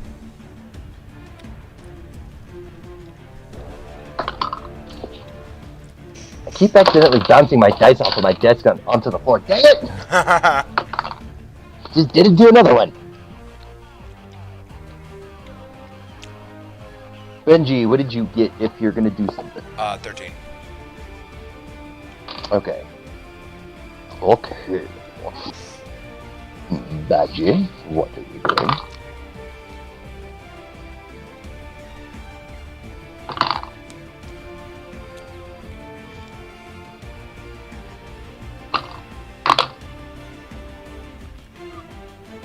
Gary, are you gonna jump into battle?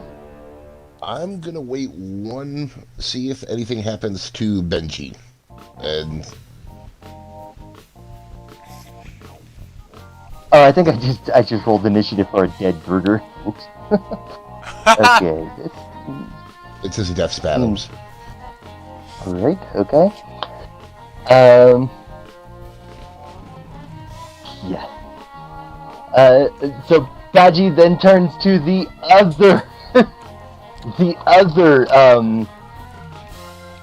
Druger that is fighting Anvil. He's like, "Hey, want some help?" Anvil kind of gives him like a turn and then like nods his head. Okay, so yep, nope. Nope. 4.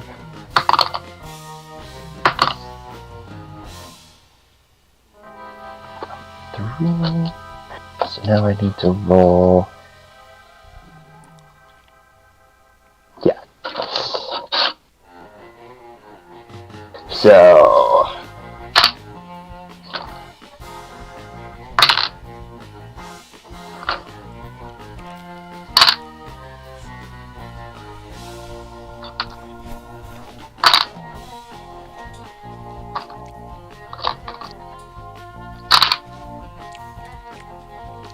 God dang it. Maybe I should take Badgie out of the game. You can just kill What's another not? person. He goes and he turns and he unleashes a fury of blows. Because Badgie gets his action. Badgie gets an extra action. Badgie gets a bonus action, and each time he has an action, he gets to punch twice. So that's 2d4 per action. Oh shoot! I didn't add his dexterity, which means, and I also didn't add the plus from the brass knuckles, which also means that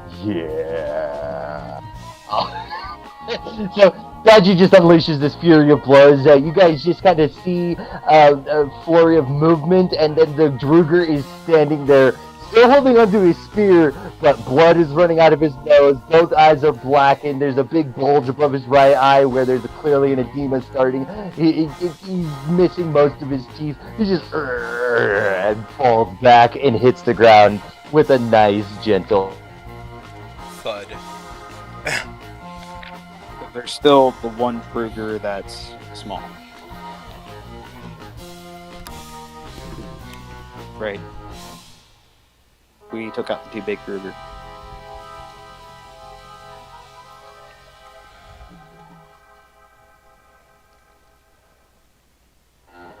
Oh. Embers? Embers. Embers? It says he's We can't hear talking. you. Yeah, We no, can't hear you at it's all, mildly bud. alarming. He might have hard crashed. No. Please. SOS. Hello. Just want to clarify for something. For a critical with Anvil, I get a second attack. Oh no, he's left. Dang it, he might have lagged out. There we go. Hello? He's back. Can you hear us? I believe it addled me out. Hey, there we go. Woo! Okay. So, okay, so, Anvil, what are you doing? Who's still up? We got little Druger. We got just the little Druger at this point. Anvil's just gonna walk up to him Oh, shoot! and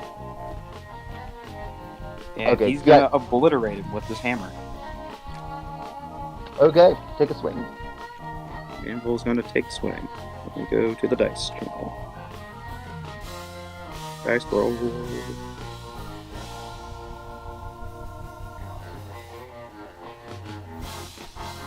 But giving me capital R.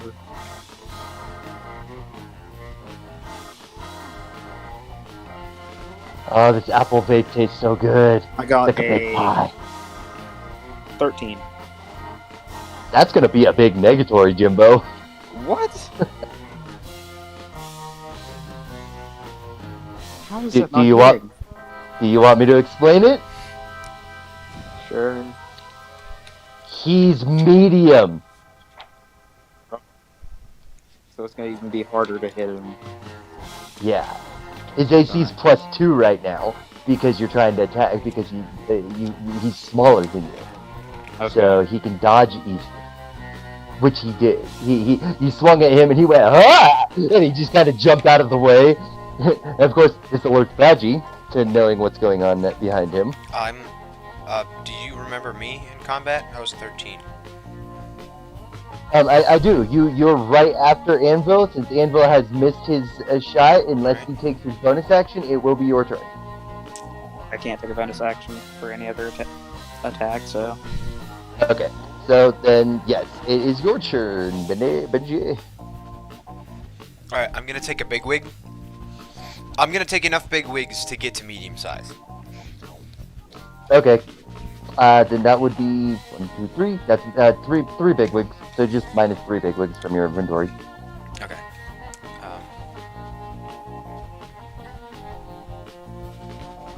And I'm going to cast, with Greatsword in hand, I'm going to cast Cloud of Daggers on the center point of Mr. Small Boy. Or medium-sized Druger. Yeah, who is my size, yes. If I remember right, that's just a save versus half damage. So let me go ahead and just roll this It critical says you die. fill the air with spinning daggers in a cube 5 feet on each side, centered on a point you choose within range. A creature takes 4d4 slashing damage when it enters the spell's area for the first time on a turn or starts its turn there.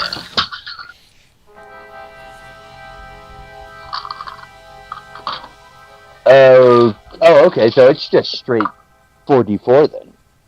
Yep. There is no save. I can roll.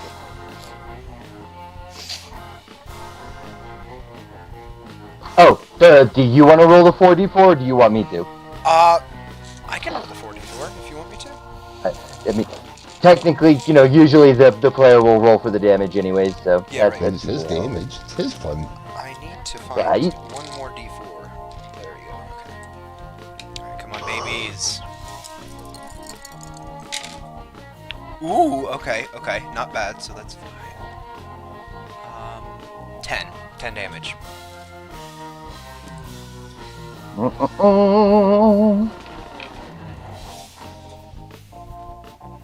Oh, shoot. Shoot. Doot. And as my bonus action, I'm going to cast Bardic Inspiration on my buddy Anvil. Okay, Ducky, Anvil, you have a d6 to add to any of your attack rolls, saving throws, and skill check. I'm be like, Um, alright, buddy, finish him off! After EXE. after dead, and dying, your sword goes through the air and slashes the Druger in the arm, causing a gaseous wound a gaping wound on his arm. My vocabulary is just out of this world. He's upset, and he reaches and he pulls out what appears to be a large warhammer with spikes on the end, which is actually the spear that they were supposed to be attacking you with, what the spear was, or it was supposed to be. And he goes and takes a swing at you because he's like, "Oh, you're gonna take a swing at me? I'll take a swing at you." I'm not close to him. I'm near his other friend. If you no, dude. 2 Drugers are dead. There's 1 Druger left. It's just the medium-sized Druger that's left. Yeah, If you but just swung your sword, I'm not 5 dude. feet. If you just hit him with your sword, he can hit you with his hammer. If He he did- he moves hit him with within the cloud of daggers. daggers, he takes another d4 damage. That's right. You hit him with the cloud of daggers. You didn't hit him with your sword. Sorry, I'm so sorry. That was my bad. I was thinking you hit him with your sword as a physical attack. That's right. He's being in a cloud of daggers right now. So go ahead and move. mm. It's another 4d4. Go ahead and move. Are you saying that as a character? In character? I'm gonna say, just come and try it, baby! I would cast Vicious Mockery, but I can't. He smiles at you, and he enlarges. He takes another Go ahead and roll for damage. Go ahead and roll for 4d4 damage. I believe it's every 5 feet. But whatever. He's enlarging to the large size, which means he's knocking these things out of the air at the same time. He's still taking damage. He knows what he's doing. Are you serious? That was Garbo. 5 damage. He then throws his hammer straight up into the air. And that's the end of his turn of his round. Roll initiative again. And I thought that was roll initiative, but I rolled down and I realized that I still have my 2 secret things to do. Yep, that's not happening. And okay. Time for some interesting stuff to happen. I actually don't know why I rolled that. That was from behind the Druger, he's large. He threw his hammer. He's kind of looking down and smiling at you, Benji, and then out of nowhere he shrinks down back to his normal size. Taking The hammer 24 damage. He would be moving away from the daggers actually this time, but yeah, I guess that would moving back that into the would daggers. He'd be moving in the daggers is the whole point. okay. The cloud of daggers is around him. If he shrinks down, there's going to be space between him and the daggers. I don't understand what you're talking about moving into the daggers. He's moving away from the daggers.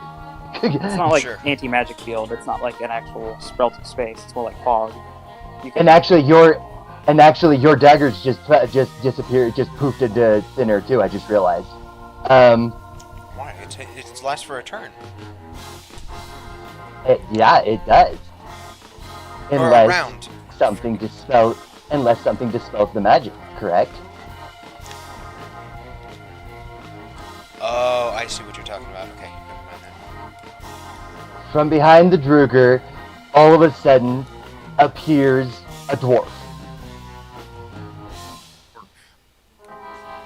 It is a female dwarf. She is wearing long green shawls. Concentration. I will give the full quick description after this all happens. So she has appeared after the dwarf has become regular size and the daggers have all disappeared. Looking up into the air, she then raises her hand up, and just as the hammer would be coming down to crack her in the skull, she then catches it perfectly in her hand. Like Hela style from like Thor Ragnarok. Yes. When she catches it, her hand immediately drops and she just kind of drops it to the ground without actually trying to hold it. And she turns and looks around and goes, "Hello, everybody!" are we still rolling for initiative on this round? You are still rolling for initiative on this round. Okay, I'm on that. I'm gonna like, Alright, so... who are you? Can we talk out of initiative? I'm not sure.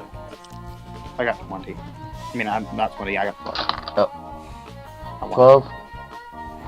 Benji, what are you getting for initiative? Oh yeah, initiative. Hold on.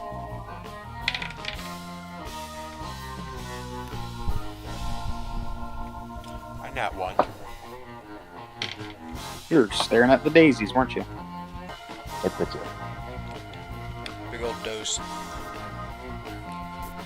Okay. Oh wait, these guys are dead. What am I doing?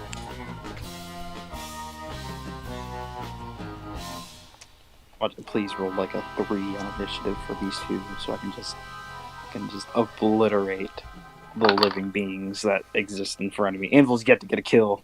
He needs it to satiate himself. I've never seen somebody get an initiative of 0.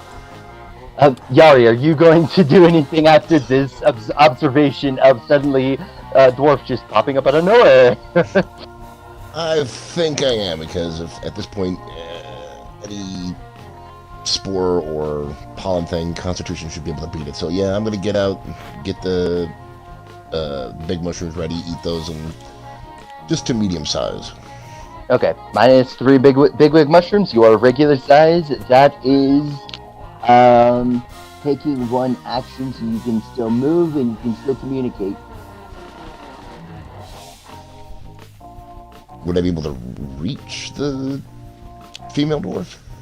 Well, she's behind the enemy, Essentially- so Essentially, okay, so the way that this kind of worked was Badgie was right next to Anvil. There was 2 Drugers in front of them. The other Druger snuck up behind Badgie. So if we were thinking about it in squares, the Druger's in the square behind Badgie. Anvil's in the square next to Badgie. Badgie and Anvil are also both taking up 2 squares because they're both huge. And then just behind the Druger in a 5-foot square showed up the female dwarf.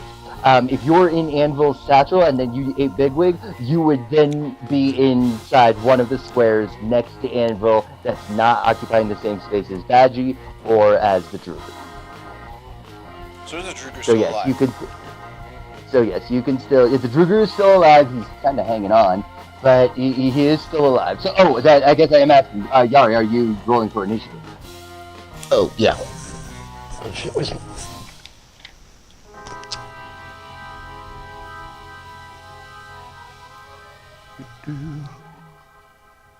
Where's my initiative bonus? Oh, yeah. Yeah. Oh, lane 8. This is not 2. Well, I rolled a 2, but All right. You have plus 4 initiative? Can, I have plus 6 Plus initiative. Plus 6, you have plus 6 initiative? Nope. All right. Rough. And if Badgie took the same thing that Yari has taken, the same feat, he would get plus 8 initiative. There's a reason I haven't taken it. Anvil, it is your turn. okay. Anvil's going to rinse and repeat, and he is going to try and obliterate the Druger. Remember, you have Bardic Inspiration. I might save that die for Oh. it. Shoot! What? I've been forgetting a character that actually should have jumped in.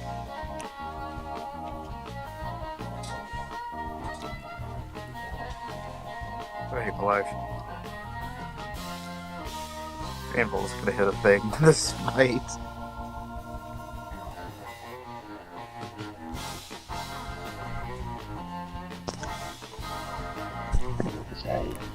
Enemy, and if I remember right, they get the same initiative bonus as regular Drugers. So that done and done. I cannot believe I did Completely not. lifts his swing, by the way. Does he? What'd you roll? I rolled a 6 plus 4 Oh. for D10. No. He easily he like flops himself out of the way and then gets back up again as he's holding his wounded arm.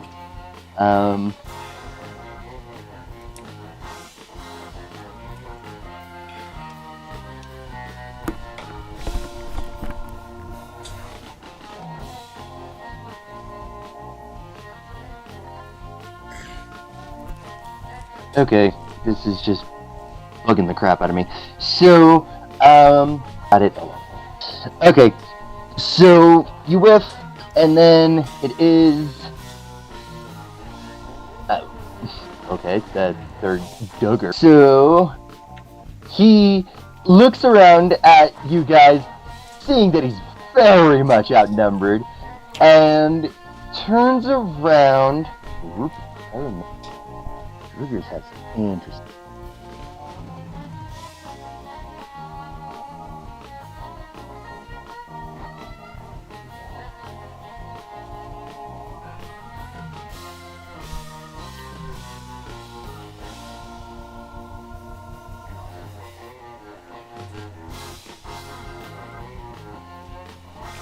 Oh.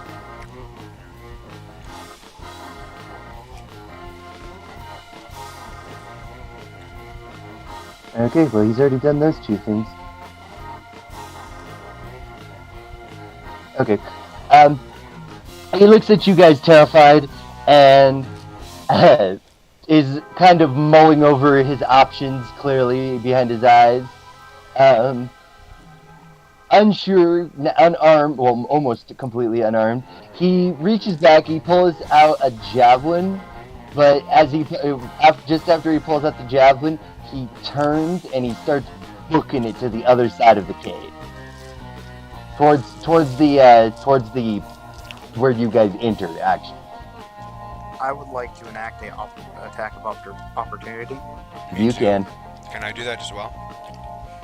I believe that anybody that's within a square of him can do this. Actually, so everybody except Yuri isn't in combat yet. yeah, everybody except I think Yari. Damn, I'll see if I hit. I really want to hit. You really just want to Go. All right, well, let's go ahead and say, yeah, Anvil, you had the better initiative, so you go ahead. 18. You said you got 18? Yes, and Unfortunately, that misses. what? I'm using You're Bardic still up. Inspiration die. I'm adding that D6. Oh, that's all you need, dude. That's all you need. Wait, that's all I need. You literally just say, I'm using my Bardic Inspiration die, and it doesn't matter. If you roll one more, you beat his AC. Oh my You just met gosh. his AC at 18. So, you Wait, hang literally, on. yeah. I want to roll the die real quick. Alright. So it's a D6. Mhm. Okay, I got a 1. Oh my So gosh! you got a 19. You got a 19. So you hit, Okay. yes, you hit.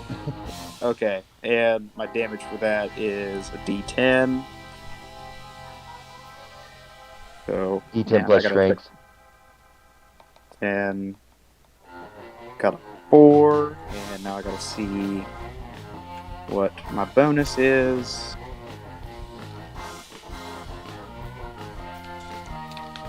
Plus 2. So I did 16. Alright. He jumps out of the way, but you manage to crush his foot underneath. Whoops, that's not. You manage to crush his foot underneath your hammer. This has debilitated him now. He is crippled? He is crippled. Good. Did he have to run through my... Oh, my Cloud of Daggers is gone, right? Yeah, your cloud of daggers is gone. The female dwarf seemed to have dispelled them somehow, in Right. some way. Is he at 0 HP, or is it just... No, he didn't die. He isn't dead yet. He's just yelling and crying out and screaming curse words in Dwarvish as he's holding on to his mangled, crushed ankle. I would like to Can- say something to Can I... him Can I do my attack of opportunity after in him? Dwarvish. Yes, but I would like to say something to him in Dwarvish. Okay, go ahead and say. Your prayers for mercy shall fall upon deaf ears. Whoa! Whoa! It just looks at you with the utmost of terror, and then the terror seems to suddenly blink out of his eyes, and you just can tell he's so pissed. He is, I mean, you can feel the anger burning off of him. Oh man, I should have said that. I was gonna Benji- cast Vicious Mockery. Benji, it's your attack of opportunity. Yeah, okay. And I'm gonna be like, yeah, you better run, you little crybaby! Yeah, scream to your mommy, where? And that's a wisdom saving throw. You know, there's not really anything that I can do to help you. Now, he leans in really close to the Druger, and he whispers, "This will be the final help of yours." And as he leans back, he then comes back. He brings one hand straight back and just launches it forward, smashing in the Druger's face. I'm not rolling for this because Badgie rolls 6 times for a hit to see if he hits. So I'm not gonna roll 6d20 That to see one's if he everything. beats. Trips over his own legs and snaps You know his what? spine. I guess just for the nat ones, you are right. This is true. Okay. So that was an immediate hit, so I don't. Okay, yeah, he did not nat one anything. So the dwarf is safe. The Druger is dead. Oh yeah, Badgie was still large when he did that too. But Oh my gosh, he yeah. just Boom! he just crushed the skull of this Druger into the ground. He stands back up. He reaches into his bag. He takes one pygmy wort from his satchel, stuffs it into his mouth, and goes back to medium size.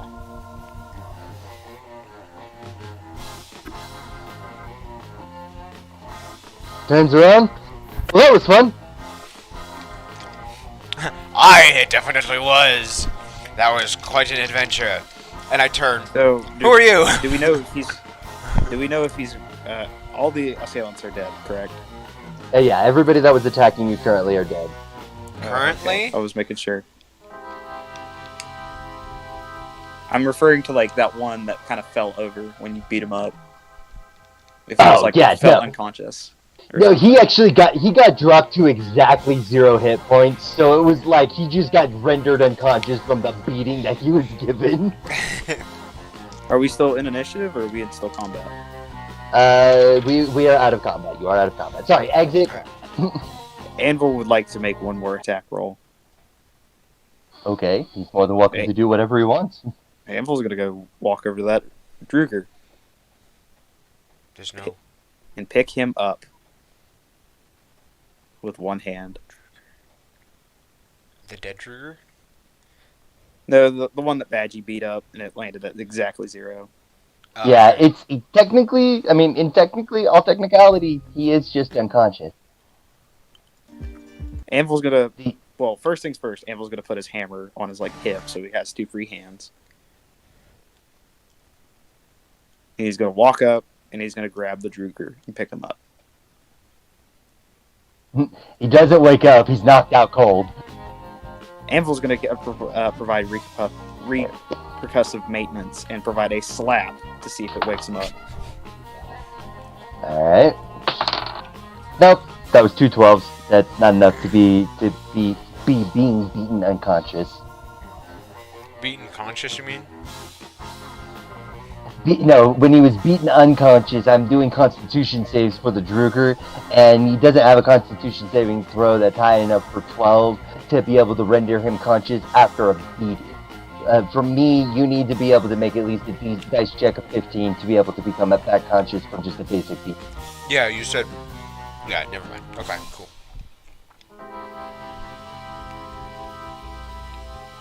Okay. Yeah, he doesn't respond. He's just ragdoll in your hands. Okay, well then, I'm just gonna... He's breathing. He's breathing? He is breathing, yeah.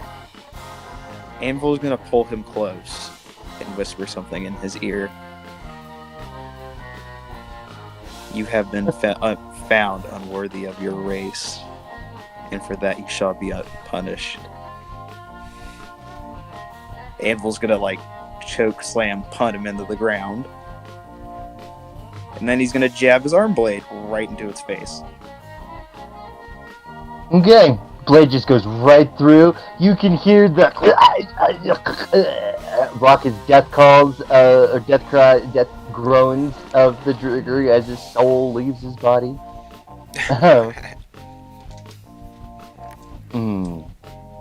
And Anvil's gonna look around and look at the other Druger and make sure they're dead. Let's see.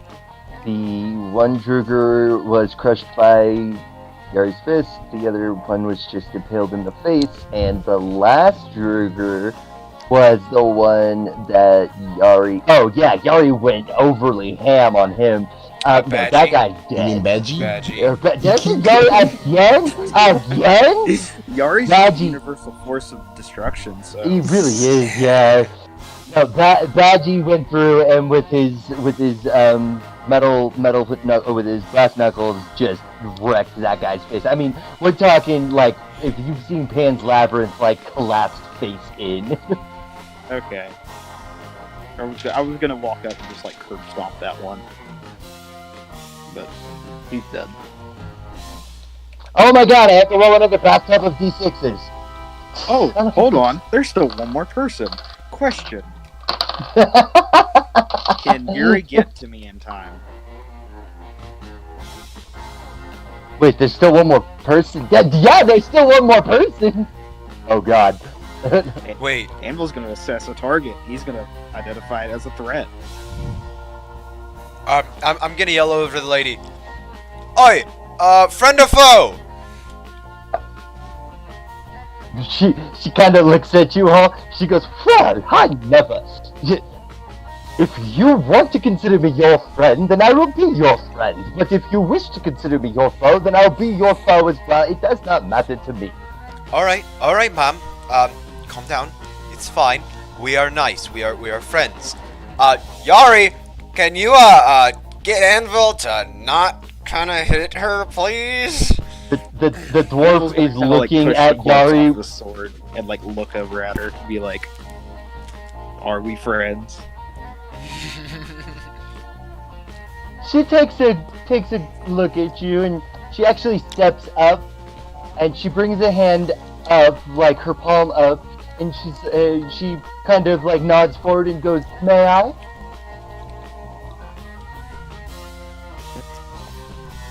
She's reaching her hand up to touch your chest, but she's asking permission to touch your chest. Permission granted, and he retracts his sword. She puts her hand on your chest, and you feel, because a human being or a being with a body that actually has nerve endings would feel warm and tingly. So what you feel actually is in your mind, and you feel a very intense feeling of calm. Like everything is right with the world, and everything has its balance. A soft white glow kind of comes from her hand, and then she pulls it away, and she goes, "I believe that we can be friends." Anvil's eyes change from their crimson, blood red, rage of madness look to a standard blue color. And he takes a knee, and then he asks, "And of what clan do you hail from?"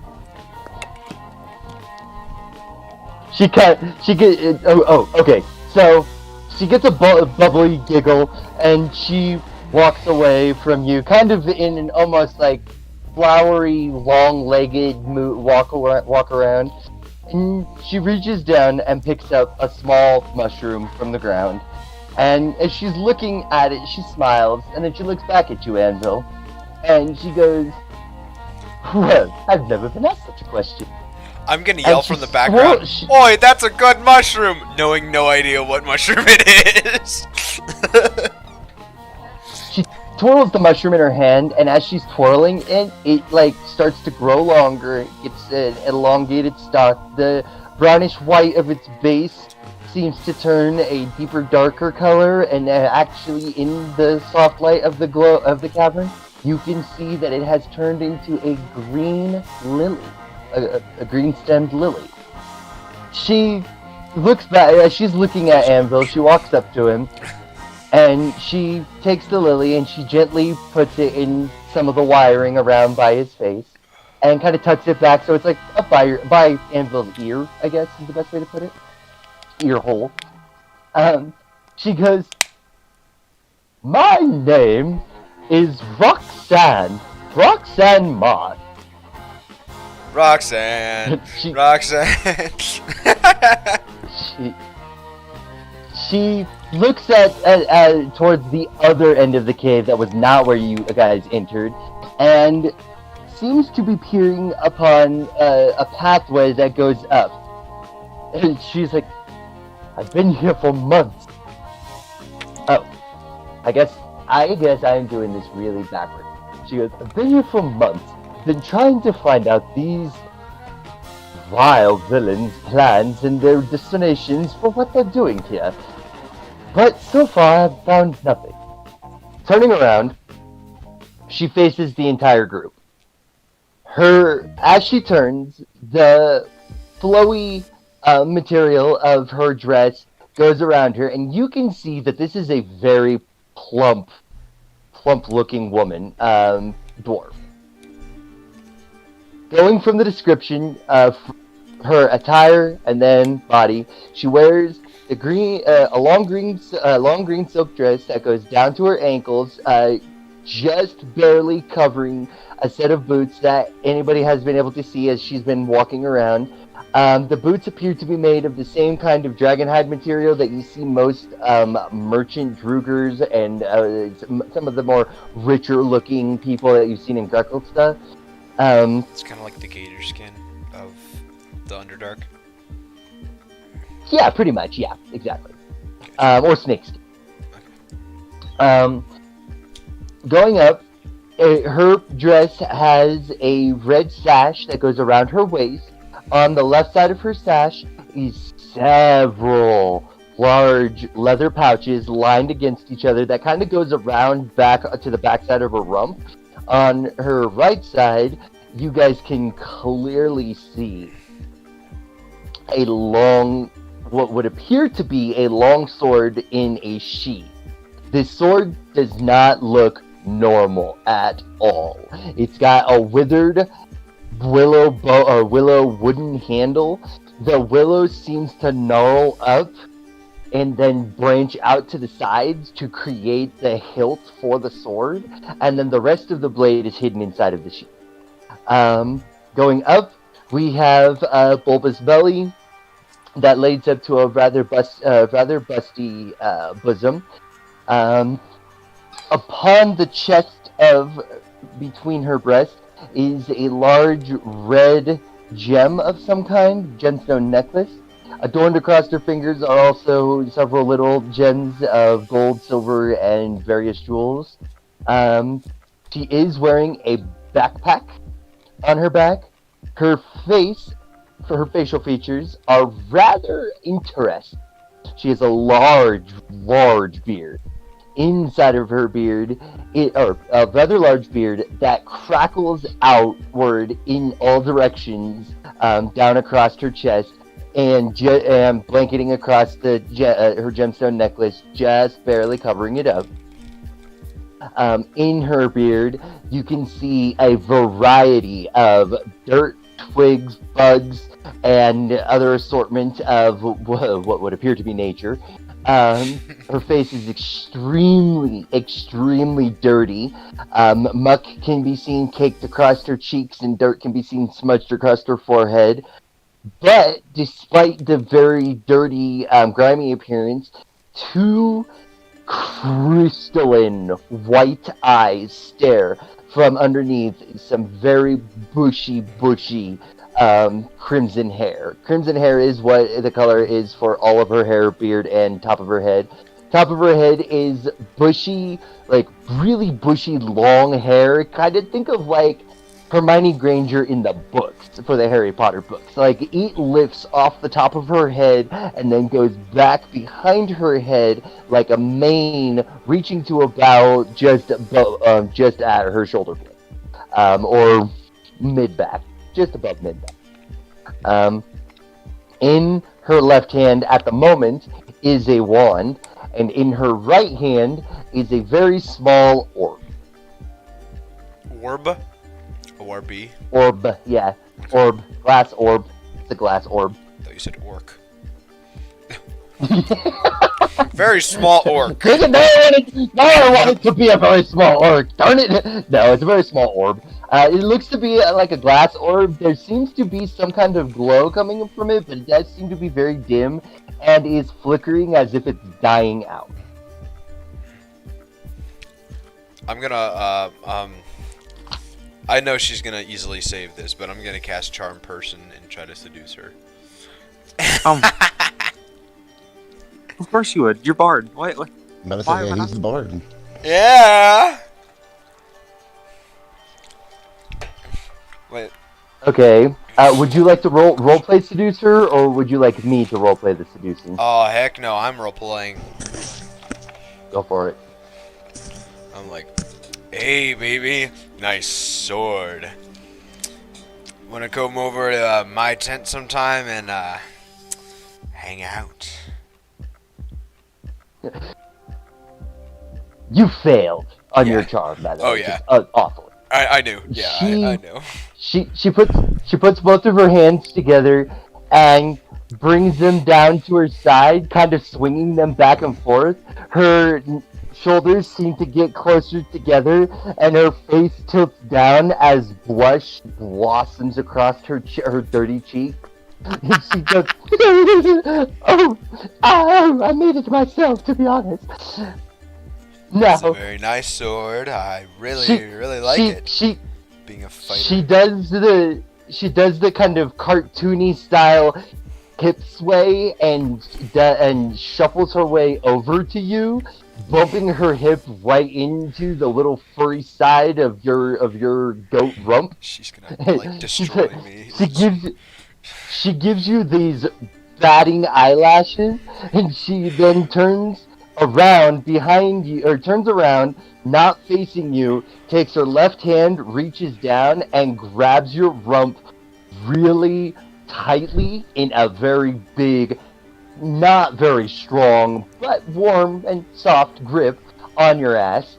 And as she grabs your ass, before you have much of a reaction to scream or say really anything, she, gives you a gentle squeeze and goes, maybe once we've saved the world.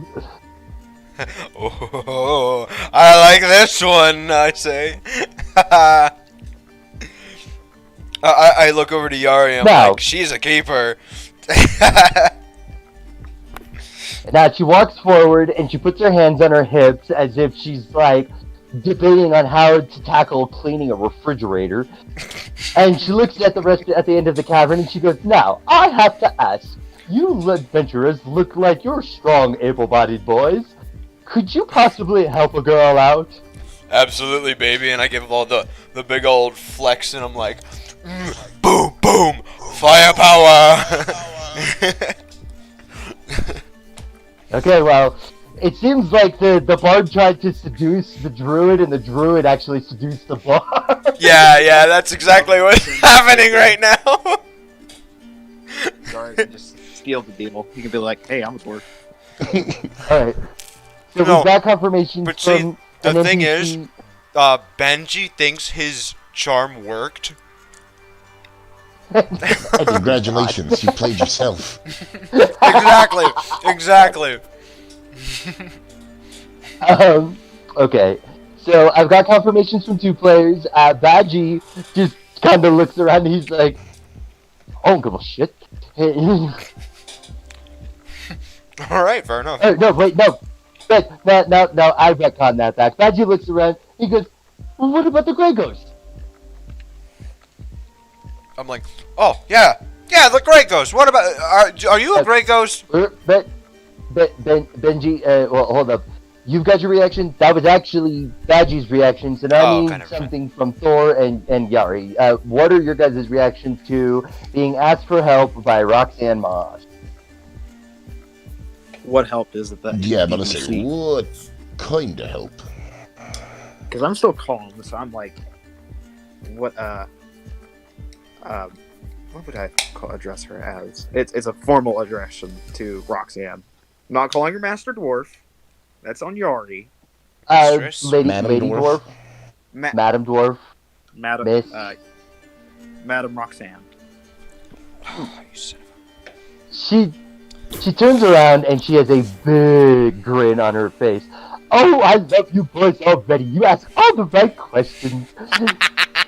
Well, just so you know, just so that we don't all die horrible deaths, you should know that we are actually going into an inside cult that is supposed to be a part of the Thieves Guild, but I suspect that they have inner plans of a much higher nefarity. She approaches the group, and I guess at this point you guys are all just kind of standing around in a circle. Yep. And, she sniffs the air, and she goes, That wasn't is there me. somebody else? Is there somebody else with you? I say that wasn't me. She asks if there's somebody else with you guys. She's not asking it to anybody general. To anybody specific. She's asking it in general. What'd she just ask? Is there anybody else with you? I'm gonna take my little prisoner. Well, actually, Has our I forgot about big wigs worn off yet? Big wigs take an hour to wear off, so no. Okay.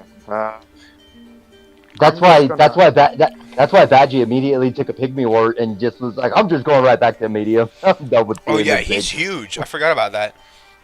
Yeah, Anvil's still big, so he's just gonna like open up this compartment, and he's gonna. Well, first thing he's gonna do once he gets Bubbato out, he's gonna show him Not the Bubbato. corpses, and he says, Jokey. You will Droki."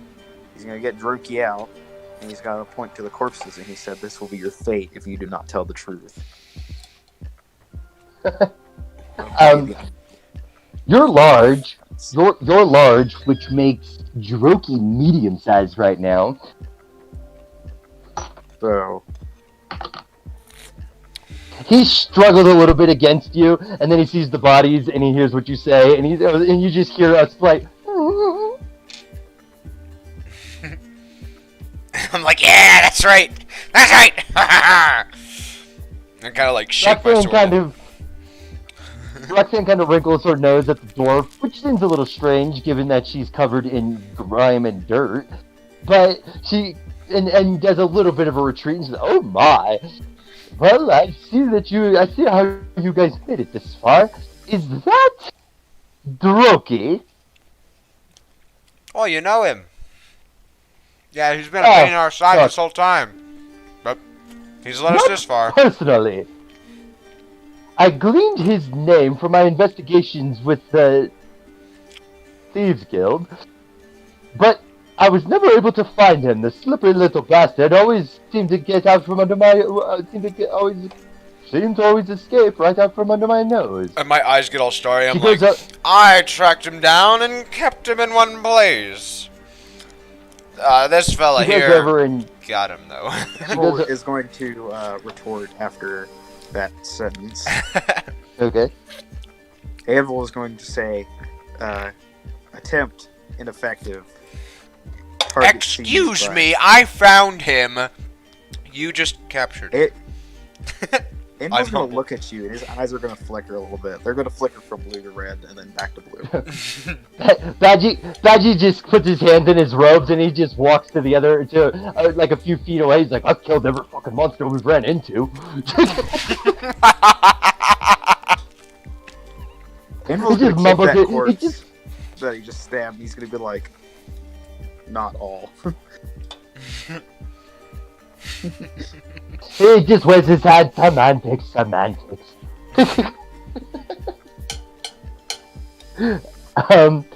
Roxanne then turns back and looks at the cave and she goes, "So there are a group of cultists that are just around the bend up into the next cavern. It is my understanding that they are a group of alchemists that are using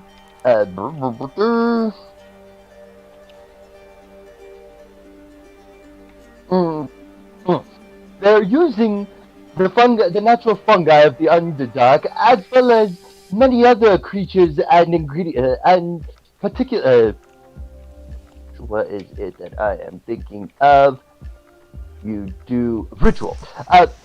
Ritual ingredients that have been driving me to be very concerned. Well, you know, don't need to be concerned no more, honey, cause we're here. Yes. She turns and she winks at the satyr and turns around and as she's looking at the group, she goes, "I fear that it has something to do with the recent distortions that have been appearing and have caused the increase in the demonic population of the Underdark and the surface world. I've been here researching Underdark.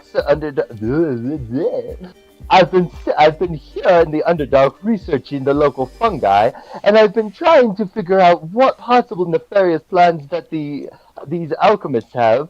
But every single time I move to go in, everything is cleaned out and they're gone. It would appear that we have to find them, catch them by surprise. I've been able to do a bit of spying using some pygmy wort, but once you get so small, you can't hear too much." Yeah, that's right.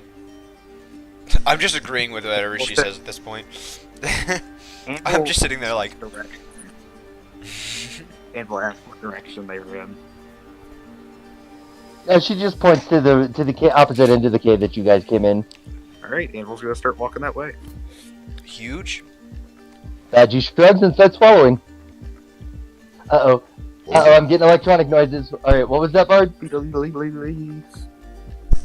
that was Joey. Okay, what was that, Joey? I didn't think I said anything. Oh, okay, then never mind. Wait, what's this? Roxanne? Because I don't know, I heard Lee too as well, so you just got garbled of a bunch of information. Okay, so Anvil's walking forward, Roxanne is walking forward, Badgie is walking forward, Yari, Benji. Boy, let's go number boy. I need to do field repairs real quick. Because I still took damage, and I have a hit die I want to use because I took 7 damage. Oh yeah, you can heal yourself as a fighter, can't you? Yep. I have second wind. oh, you're a fighter Yeah. too? Oh yeah, I forgot. Yeah, I'm a fighter. I'm a fighter too. You're a fighter. Me too. I do the Lord's work. You do the bed work. The bed work. I mean, you're not wrong. You're not, and I love it. Speak the truth. I speak the truth and nothing but the truth. You shall speak nothing but the truth, or you shall die.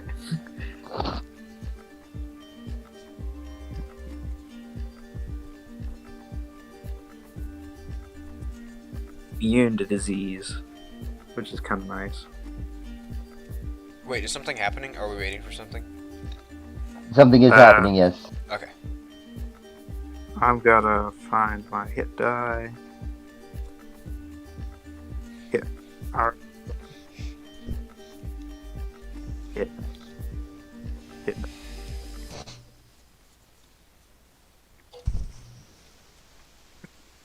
Yeah. Nope. What's this?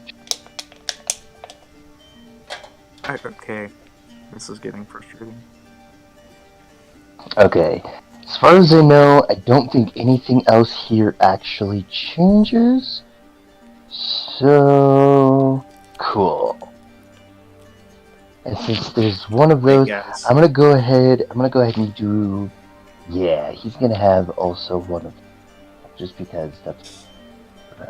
Okay, so you walk through the rest of the cavern. You exit the fungus patch. Just to note, the fungus patch does have a hoard of treasure laying about it. So if you guys wish to go ahead and collect that treasure, you will get that treasure. It is just fungi. Me. The Druger, well, I mean, you can do it now or you can do it after. But it sounds like Anvil's going straight to the Grey Ghost Den. I'm just like looking at the shiny pretties. Well, the shining pretties are mushrooms. So, oh yeah. Heal 5 for the Because one hit die. So, oh, okay, you healed 5. Okay. Yep. Where's That's one of my hit dice. Does that put you? Oh, did I take damage from you? Son of a biscuit! I don't. Okay, does that put you at 35? That puts me at. I have a base health of 30. Oh, okay. So then, you took 8 damage, didn't you? I never No, I minus took No, 7. I took 7. 7. Okay, so then that puts you at 28 health. Okay, okay, it's good. It works. You guys come around the corner in the cavern, and of course you come into. Yeah, guess what? Another cavern. No way! No Inside. way. In the Underdark?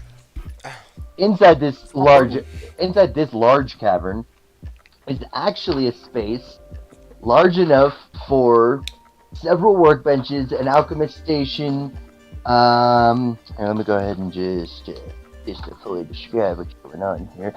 The Gregors have claimed this cave as both a safe house and laboratory where the alchemists can work. The area is surprisingly clean and orderly, split into 2 levels connected by a ramp made from zirkwood planks. The upper level contains a fully furnished laboratory, while the lower level has 2 bunk beds. The wall of the lower levels is set with a closed door. So it's more of a room than a cavern? Yeah, it's actually more of a room than a cavern. Okay. You can't currently see into the room quite yet, but it is just a basic zirkwood wooden door. So I'm still large, correct? Because I didn't drink. you are still large. Yeah, you have not eaten your pygmy wort. I thought you were huge. No, he's No, I'm large. Okay. Huge is. I don't go huge until it's direly necessary. I just thought That's that was what everyone was. No, everybody went No, large. Okay, no. It would have been like a Colossus battle if everybody was huge. Yeah, that's what I was thinking. Corpses.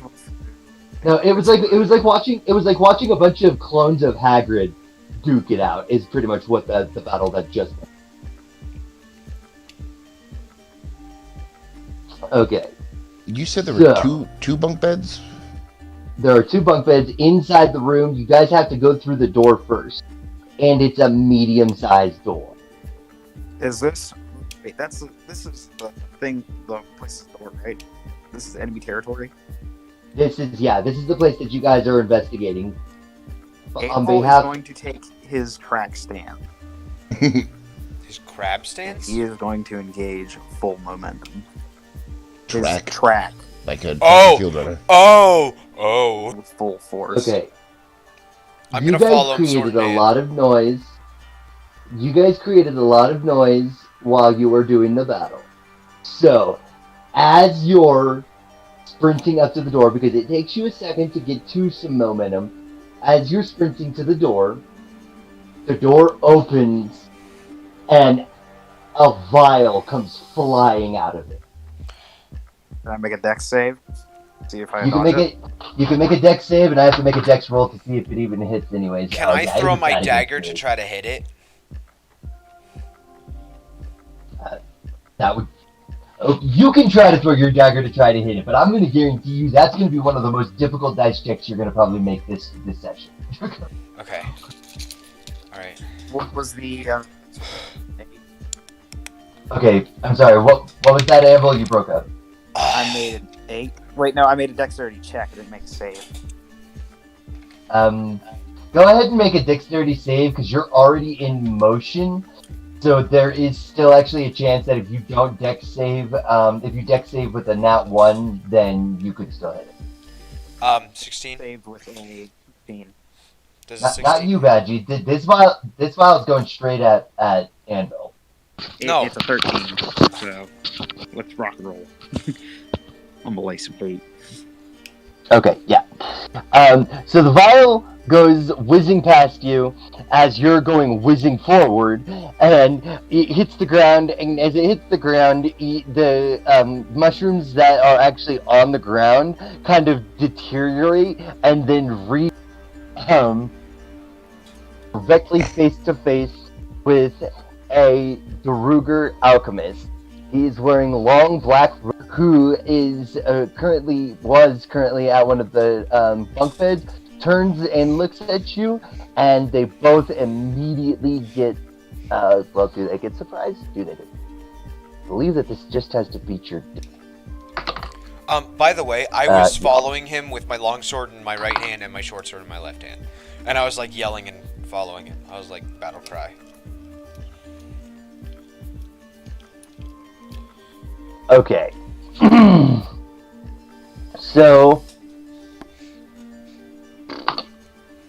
the Druger alchemist that's directly in front of you raises in front of you, Anvil, raises a hand and goes to like push it forward, and as he does, red and white flames appear in his hand, and he pushes the flames forward.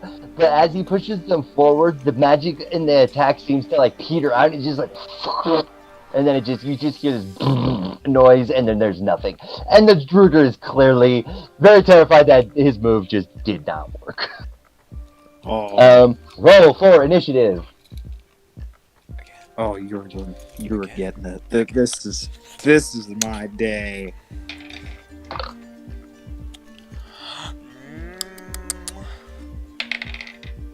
I rolled a 20. Oh, it's Oh my gosh. I rolled a 17. Well, technically it's a 21 because we get +1, but I don't care. Nat 20. Oh, it's Nice. happening. Nice. I rolled an 18. An 18. Here he comes. The And force. Yari, what did you roll? I rolled a Break 12 plus upon 6, thee. 18. This Druger is gonna wish it never existed. There's 2. There's 2? Oh, Yeah. they will rue this day. If I kill one, They will ruin the day. well, here's the thing: if I kill one with one swing, I can hit the other. Because if I reduce the target to 0, I get a second swing as a bonus action. Nice. You get a second swing if the character's in the same square, or in the adjacent square. The other Druger is not in the adjacent square. He's about 15 feet away from you and the Druger that's directly in front of you. I shall still kill them all. You may. And I'll yes. help you, buddy. And it is your turn, Anvil. What do you do, my good sir? I'm going to obliterate this one. Roll your d20. Hold it real quick. Before you do that, does only one of the Druger have the markings on their faces? No, they both have different types of markings on their faces. Okay. It's a cult. It's a cult. Okay. I rolled a 2. You know. Well, You're just so fast plus you can't 4 bring out with your 6. I mean, No, that's a solid. Yari, it is your turn, and you are still outside the building. Well, definitely. Oh, wait a minute. You were large when you ran through that door. You took out the entire frame of it. So you just busted through the cave area and are now it's now a wide enough area for 2 medium-sized people to get by or 1 large person. And Yari's Anvil, still- your butt's in the way. Oh, Hang Yari, on. are you still? No, Yari's medium-sized now. He did No, it. Yari's bigger because he was in my. No, he climbed in my bag after I did that. Okay, never mind. Yeah, no, it should be medium. And delete.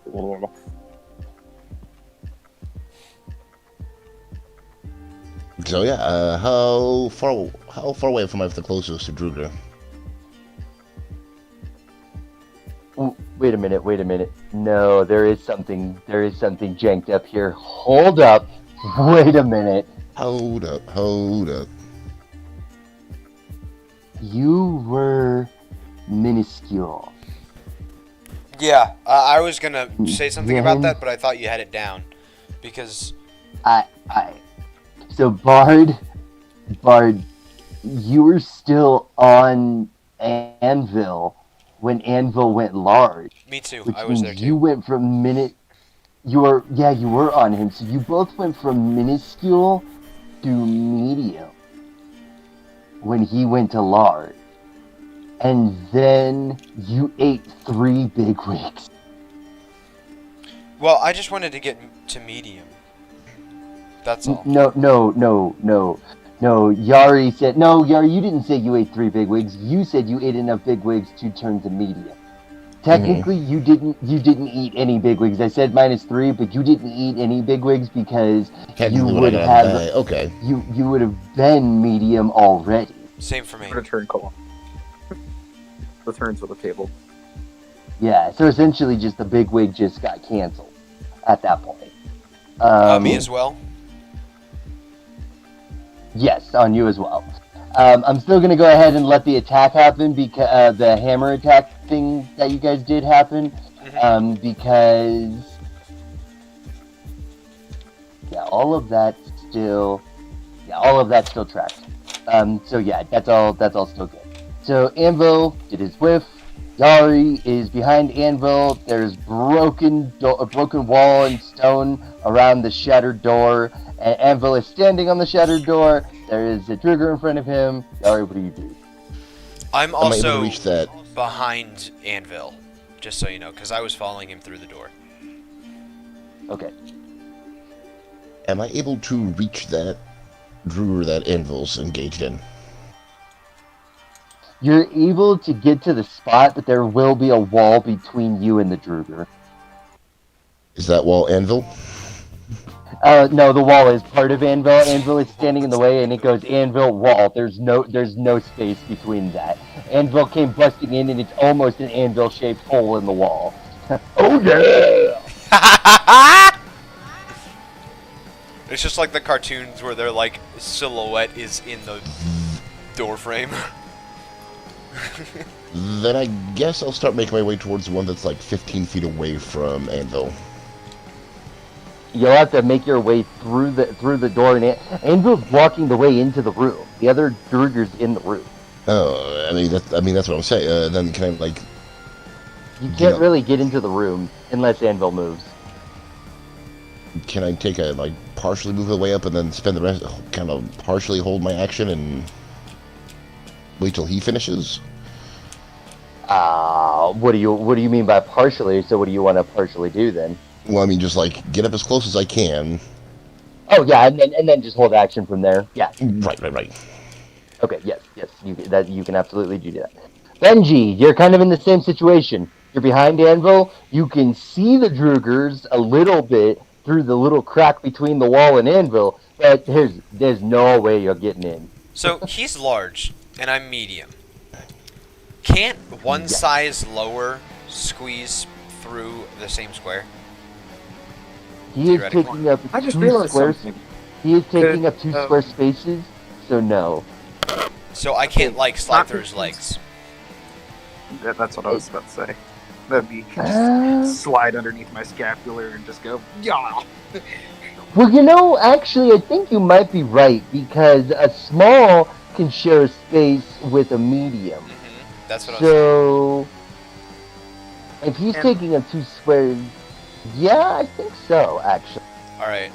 I'm gonna run and slide through and do the good old like the comedic timing where you like go through someone's legs and you just like wha-bonk, right? I'm gonna do that to the Druger. So, are you trying to aim for this Druger's sensitive place? No, I'm just trying to hit him. So like it'll come up like like that, right? So I'm gonna slide. I'm sliding under Anvil and over to the other guy. Right. I'm like right behind Anvil too. So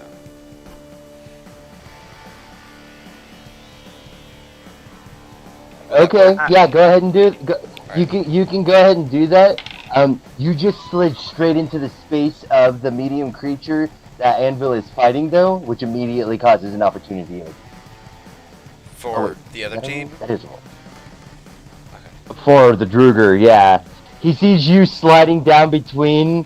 Oh my god. Okay. So you go taking a run, and you get down, slide between Anvil's legs, and as you slide between Anvil's legs, his body goes above you, and you can see the face of the Druger, and the Druger goes, and raises his hand up immediately. White and red flames engulf his hand, and immediately a cone of fire blasts out from the middle of his hand straight at you. Okay. I know what I just rolled beat everything that you would have to save against that. So Yeah, my AC is 12. yeah, I rolled a nat 19. Ooh. So plus 4 hit. Not very much damage though. You'll be fine, because Anvil's also a cleric. Alright. Take 3 damage, Nice. and you are on fire. That Your means I fur take. and your bag is. It means you will take an additional 1d4 damage every round that you are on fire. A creature can end this damage by using its own action to make a successful dice check to extinguish the. And I will not tell you what the number is. You just gotta make the dice check. So, oh yeah.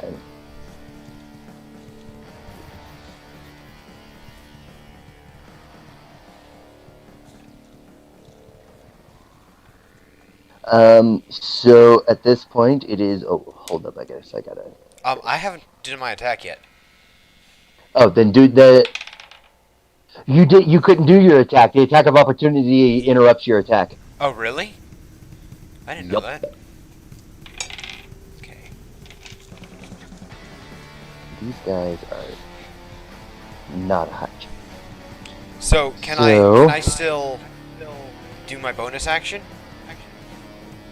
Yes, you can still do your bonus action. He like flashbanged you in the face. Yeah, and then yeah. You just like laid there on the floor, like that was unpleasant. It's gonna be like the cartoons where like your face is black and you're like, "Brrr!" Yep. Right? And I'm like, Yeah, pretty much. Anvil, help me! And I cast Bardic Inspiration on Anvil. Anvil is going to lay some hate as soon as he gets it for.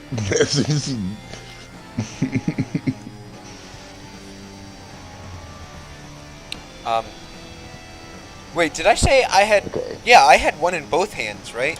So I get 2 attacks. Hold on.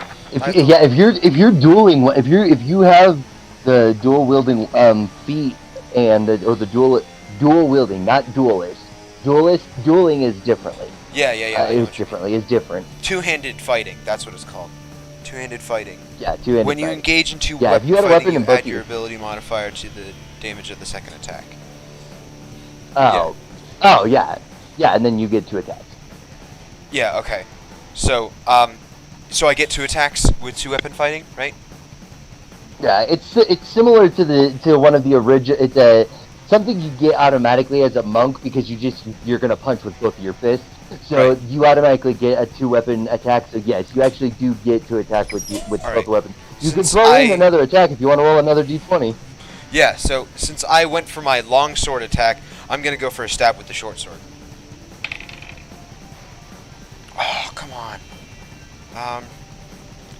What's the modifier for a short sword again? I want to say it's like +2. No, because it's like is it your strength plus your proficiency? Right? Isn't it something like that? Yeah, it's your strength plus your proficiency, and then usually your weapon will also have a little bit of a modifier to it. And a short sword is +2? I believe so, but I can go check it fast. Alright, that means how that's a 16 to hit. How is this short sword a +2 short sword? No, it's not a plus. Oh, maybe that. Oh wait, maybe you're that is right. what I'm Yeah, being yeah. confused. Then it's a 14. Yeah. It's a 14 to hit. Okay. So you go to swing, and he just kind of like moves to the side, and the blade just hits air, and then you know the weight of the blade, because you're in a kind of a laying down position, falls down, and unfortunately you did get your second attack because you got your 2 attacks, but you're now prone. Yeah, that makes sense. So you're gonna have to get up. Okay, what is going on here? Why can I not figure this out? Okay, you know what? Now, I do you figure do I half think I know speed to it. get off prone, or 5 feet of prone?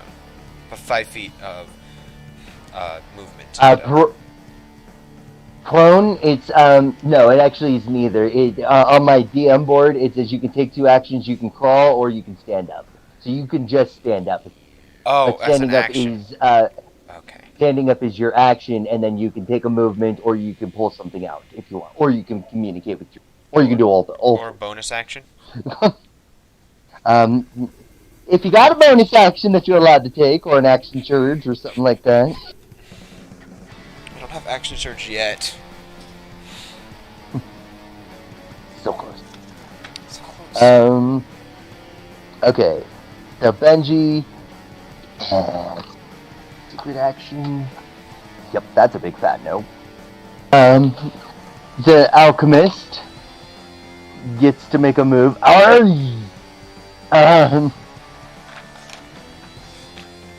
So the alchemist, Save. you can choose to. Oh yeah, anybody. Just so you know, any action when you get attacked, you can choose to dodge and be pro next round. Just to Oh, let then you I'm know. just gonna tank it because I still got my Shield of Fate.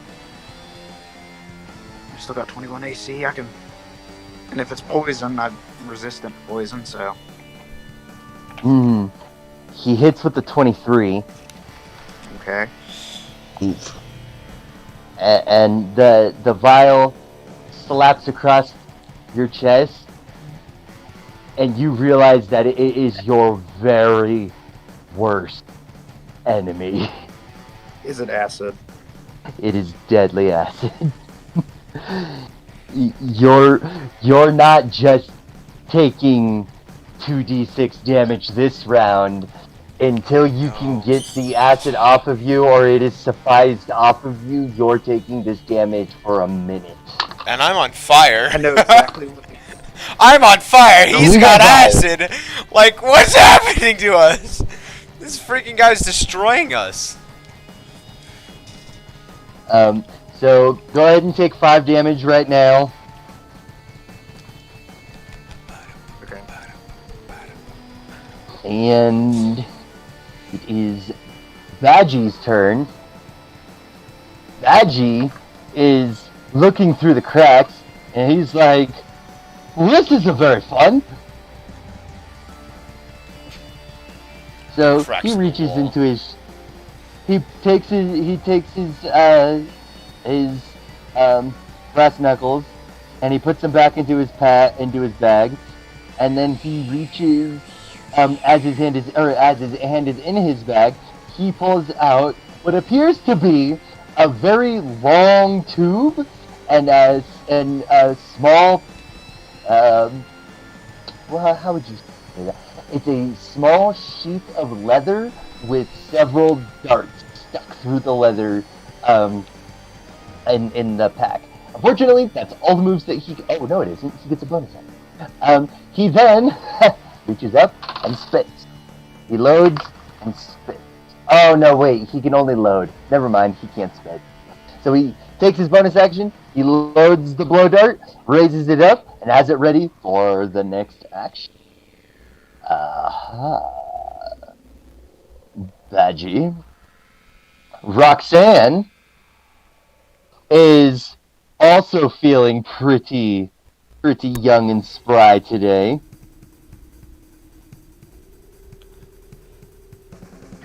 She goes tet. She goes, waves her hands around, runs up to the side of Andrew, and smacks him on the butt 2 times, going, "Good game, good job, come on, you got it!"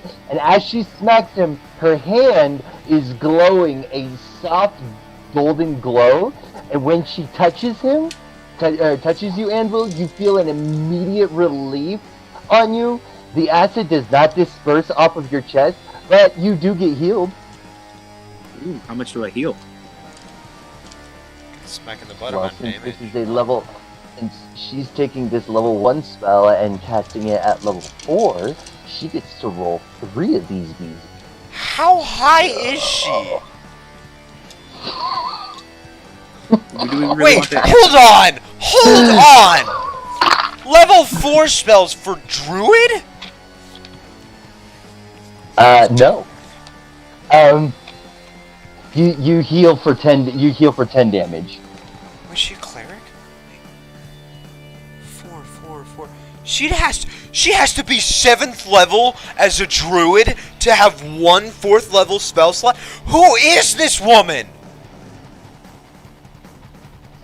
A druid? It's No. It's Not a druid. you're funny. Well, yeah, druid.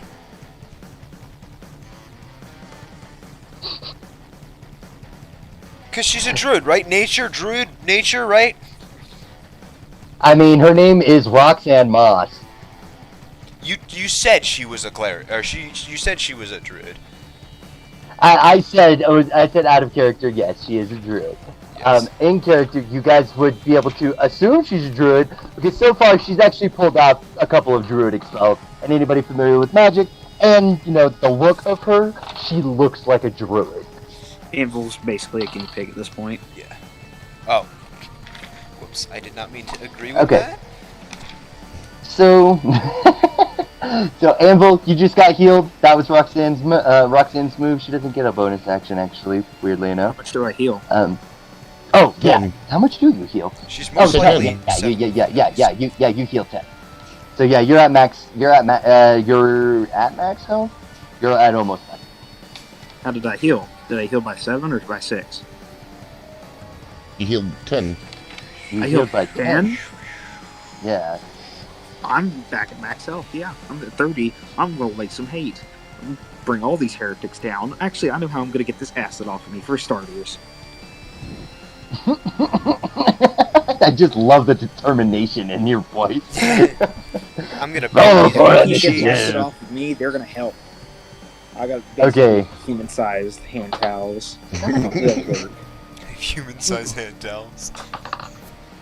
Ooh, that was not great. Free hugs. Okay, Anvil, what is your roll for initiative? What is your initiative? I would like some initiative.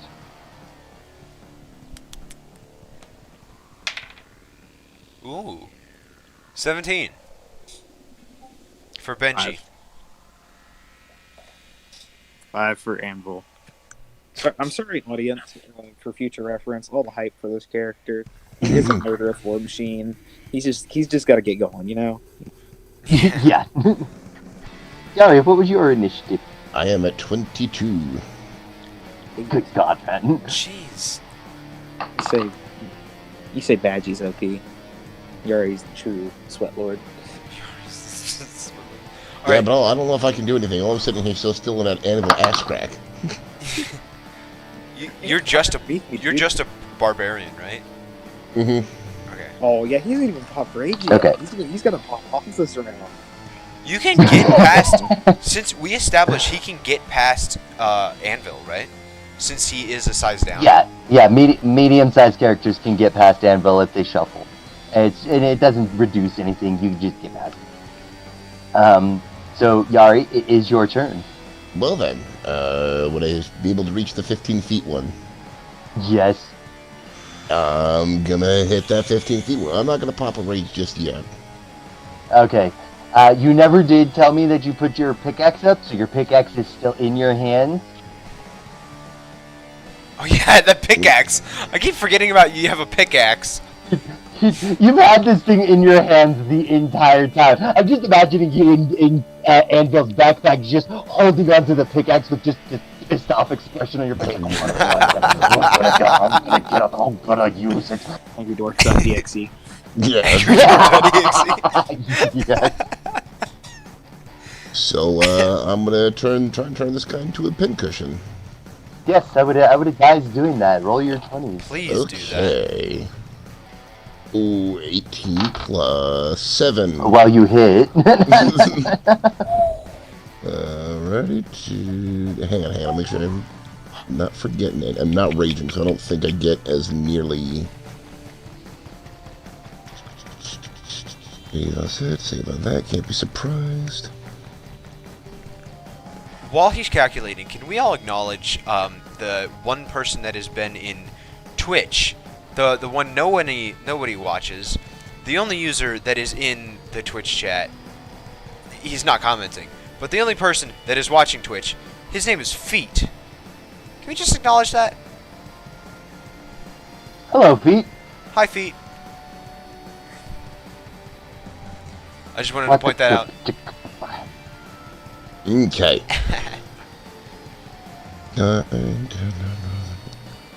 I rolled to hit for damage for 14. It's 2d6 plus 5. Okay. 14 to hit against AC does not hit the No. That was damage. Remember, I rolled a... Oh, that's yeah, that's right. Oh yeah, you ran to the other one, not that. So you said you did 14 damage. Holy balls! So Um, do you want me to describe it? Yes, please. So you raise your pickaxe, and the Druger alchemist looks panicked. He like raises his hand. You see a little bit of fire flicker from his hand, and then like he goes and reaches in his pouch with his other hand. But you can tell clearly he has made too many decisions at one time and has become stuck with whatever he was going to try and do. Your axe's tip sinks into his shoulder blade, like sinking him down, causing him to scream out in horrific pain. Wrenching your axe back out, blood kind of splatters up against the wall, and you just have this mean look on your face. Benji, what would you like to do? So I'm prone, right? And on fire. Right? You are prone, yes. And on fire. Yes, you are prone and on fire. Oh, yes. Well, if you're prone, just start rolling on the ground. So, have y'all heard of the... He's in between Anvil's legs. Well, I'm not between them. I've slid between them, and I'm like Anvil's here, and I am here, right? So, like, there's like a foot or two between us. So, y'all have heard of the expression stop, drop, and roll, right? So, I've got stop and drop. I just need to roll. So well, I'm gonna roll. Technically, you got dropped. I dropped by myself, thank you very much. Okay. Well, rolling does put out the fire before you take any more damage. You're like, ah! And you like just start flopping around in circle and rolling around, and you put it out pretty easily. That is your action. So you have the option of standing up or crawling away. I'm a stand-up. Okay, you are now stood up. Mind you, I still have my swords in hand. You stood up between the alchemist and Anvil, and unfortunately that does trigger another opportunity of attack. No, I'm not between them. I rolled like 5 feet to the right. Oh, you rolled away. Mm-hmm. Okay. Then all right. Then you didn't get the opportunity. Yeah. I mean, he could have tried to have kicked you, but then that would have triggered. No, you know what? Actually, even if he would have gotten an opportunity of attack, he actually would not have gone for it. I just realized that would not have been us. So yeah, you're not on fire. You're standing wound up. in his shoulder. The one with the wound in his shoulder is across the room. The one the one that's in front of Anvil, he's still full health. He's pissed, and he pulls out a very large hammer with spikes, very similar to the same hammer with spikes that you saw before, and he takes a swing at Bard. Yeah, that's a 19. So, yeah, he swings, and he kind of grazes the side of the broken wall and misses Bard completely. Or did I say Bard? Not Bard. Anvil. Okay, I was about to say. Anvil, yeah. The alchemist is attacking. This alchemist is attacking Anvil. He misses. The next alchemist is attacking Bard. Okay. He raises a hand up, and it emits white fiery flames. And he bursts out, and Bard, you just kind of like shrug to the side, and the stream of fire just does nothing, and then it peters out into nothing. I was going to say, if I catch on fire, I'm giving him a hug.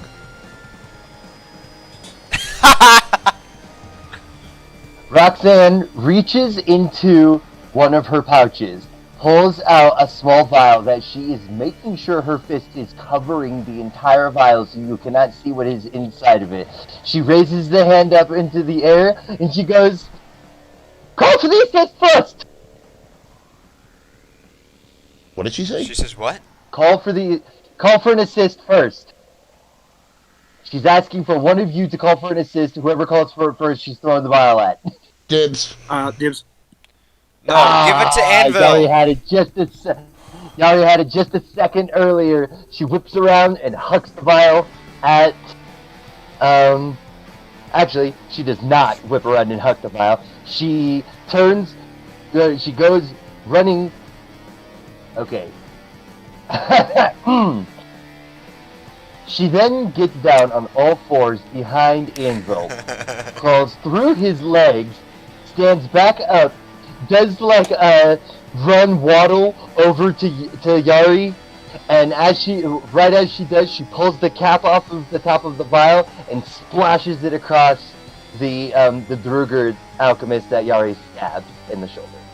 The liquid goes across him, and as it hits him, he has to make a save. He has to make a hella save. How to say? Son of a It got it in my raccoon wound.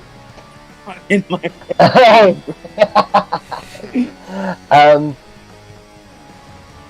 See, unfortunately, I don't actually. Son of a bitch! What do I do?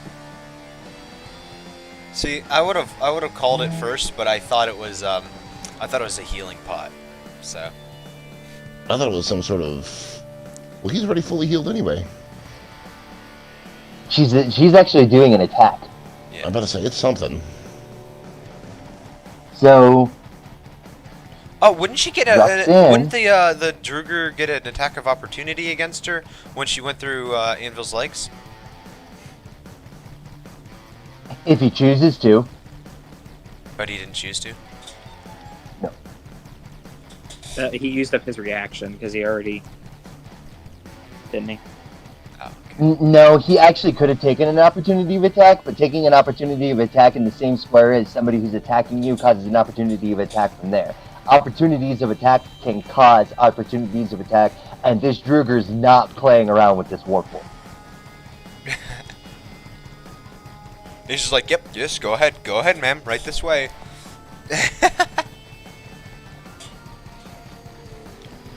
Ah! Okay, so he rolled a 17, but he has to roll against her, so it's 18 plus her spell.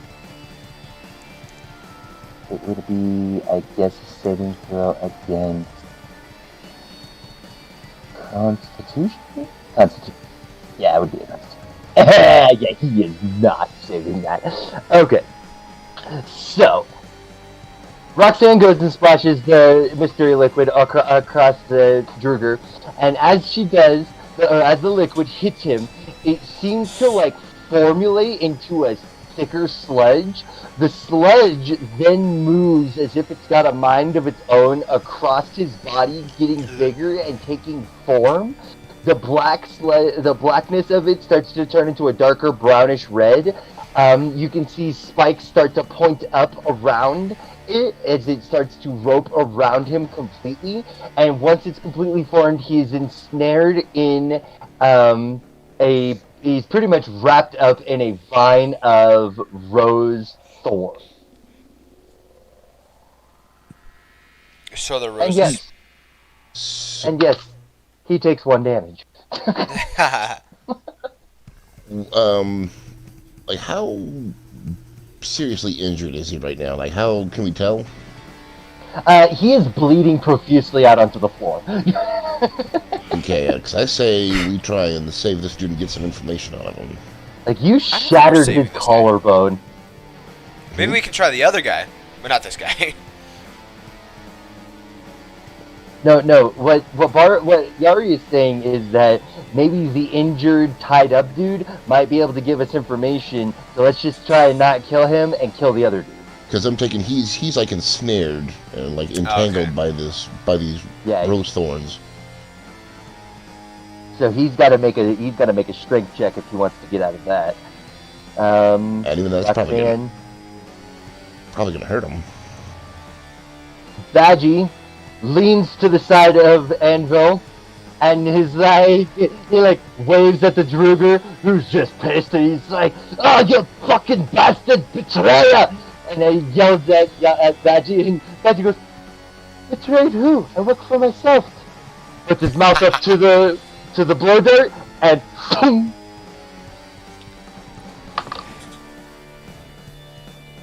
Oh, that was Badgie that had the blow dart.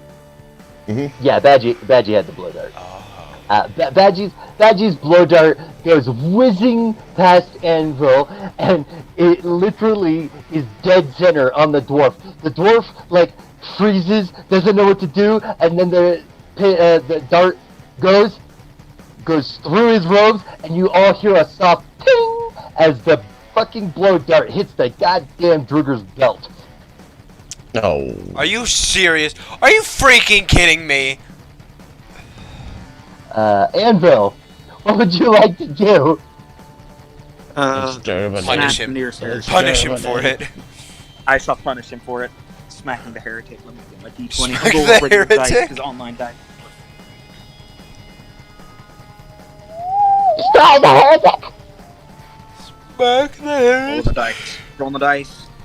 I got a 17 Plus? plus 4. Oh yeah, you hit. Do it.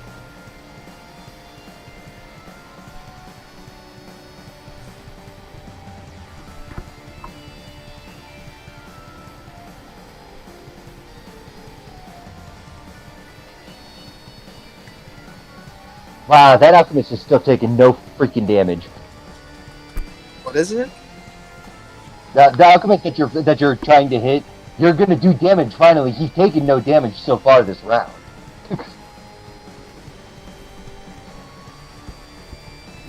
But isn't Anvil just about to hit him? Yeah. He is, yeah, he's about to do damage. Okay. Okay, yeah, I'm waiting for your damage. That's what I was gonna say. I'm waiting for damage. Okay. Roll it. Ah, it hit the floor. I rolled a 6 plus 2. What's your strength? Strength modifier. Yeah. That's plus 2. Oh, okay, so 7 damage. 8 damage. Okay, you hit him, but he like rolls his shoulder down and does this strange like little martial art move and swings around, and he's like and kind of looks at you, and you can see blood is dripping down from his shoulder, but it seems more like it was the force of the outside of the attack that actually caused more damage than the actual hit of the attack. Because I realized something, what I should have done. What's it? I still had Bardic Inspiration, right? Yeah. I should have added that onto the roll, and then I could have taken -5 for plus 10 damage. Have you been adding your D4 for increased damage for increased weapon size? No. Yeah, when your What? weapon size gets increased, you get a D4 for each weapon size increase for damage because your weapon's bigger. Let me roll a D4 then. Okay, yeah, you can go ahead and do that. I'm not gonna retcon any of the other ones, but 3. Ooh. yeah, he's pissed and he's looking at you very angrily.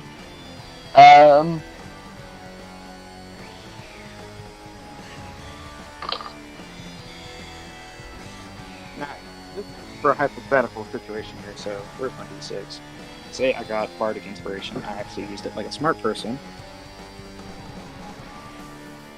I got a 5. Say I got a 5. Yeah, that would have. I could have easily got a free 10 damage out of that, but I was an ignorant person. Ow, it happens. I've been goofing up a lot as a DM, so don't even worry. It says round 3 of this battle, and you guys are actually in like round 5, so really not paying attention to certain things. I mean, you can throw in the Bardic Inspiration and get an extra 10 damage, right? I'm gonna go ahead and say no. You forgot it. Just go ahead and use it this round. Yeah, if you I'll want save to. Bardic Inspiration for when I need it. I Absolutely. can give So him go more ahead. Bardic Inspiration, right? No, the attack's sorry. No. And you can only give him Bardic Inspiration once per long rest per Bard level. So if What? you're Once if per you- long rest you per can- card level. Okay, so I'm Yeah. done. Okay, gotcha. I've yeah, given all you're my- done for the day. You need a long rest before you can do it. Okay. So that's whew. Okay, Yari, what is your initiative? Oh, do initiative. Dice. Oh, 25. I put 4. I wasn't sure where you were going with that. Benji, what was your initiative? Oh, I'm rolling again? Yes. Yeah, it's start of a new round. Sorry, I was a little zoned out. I was thinking. It's gonna be 15, boss. Okay. Roxanne, what is your initiative? Terrible. Badgie, what is your initiative? That's. Oh, where did my D? I just. Anvil, what is your initiative? 1 second. Actually, can you roll my initiative? I'm looking for my D20. Block 1. Alright. Yep. Okay, you got a 15. Okay. Okay. It is a Sir Yari. You do get to go again because fucking 25 initiative. Okay. I'm sorry, I got a little alertness feet. He can smell them coming. Well then I'm gonna leave that one to its fate with the rose thorns and hit the one that's engaging Anvil. As you leave, Roxanne goes, don't you worry about him. I'll make sure he doesn't go anywhere. You go ahead, you keep him company. Wait, Roxanne says that? That That is not Roxanne's accent. That's not the Roxanne? accent you Yeah, gave her before. Roxanne talks like this. She talks like a bit of a noble woman, and she's a bit of a. So every once in a while, I'll do like a bad falsetto, and it won't sound like her. But for the most part, she sounds like she's from England, Alright, fair enough. like high England. Like the noble accent is an accent all of its own. Okay. So, yes, Bard, you are more than capable of moving that distance and swinging your pick, if you would like to do that. 24. Holy son of a balls! Yeah, you hit it. You did not 20, did you? No, 17. Okay. But I think I picked 17. He rolled a 17, but because he's a barbarian, he got a 25 to hit. Gosh. Now the fun part begins. And I'm not Now even the fun raging. part. Well, no, the fun part is when I start raging. But The fun part really will be when you start raging. Oh god. ooh, How'd you do 10 plus 5, 15. Okay. Up. Okay. You go and you are running up, and as you're running, because you're running with a pickaxe, its momentum moves you side to side. But because you're a dwarf, you're far more than aware of this. And you're even smart enough that as it went to the left side, you jumped into the air, pulled onto the momentum as it went to the left side, moved forward, and let the pickaxe swing around you. You got a full turn in and sunk this bitch into the side of this Druger alchemist. You have heard the sounds of crunching ribs and puncturing organs. He lets out a and he kind of falls to the ground, and he puts one hand down and is still supporting himself up as you wrench the tip of your pickaxe out from his inside of his organs. He's now got blood dripping from his mouth and his nose, and he looks going just disgustingly into his beard. He looks up with a savage expression, and he goes, "You'll never get the master." And as he says that, he kind of opens his mouth really wide, snaps his jaw down tightly, and then foam starts quickly coming out of his mouth. Uh-oh. Cyanide. Stop the other one. Stop the other one. Oh my god. Okay, I'm gonna need a reflex save from pretty much everybody in the room that wants to try and stop this fucker. The one on the ground or the one in the rose thorns? The one in the rose thorns. The one on the Okay. ground is dead. He died. He Oh, died. okay. He just killed himself. What does a 17 get me? Like a base 17. What is this? You were able to move across the room and get your hand in his mouth before he Save bites am I you. making?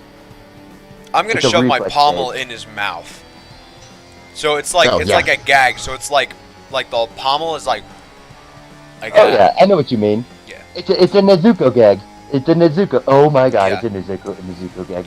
But also, when it still you has like shove a it- bit of a shard tip, so it's like there's like a little bit of a shard tip like that's. What Like- would be the reference for this? It's a Mouth. reflex save, so that's a dex. It would be based on your dex, yeah. It's a dex save Oh, from 18.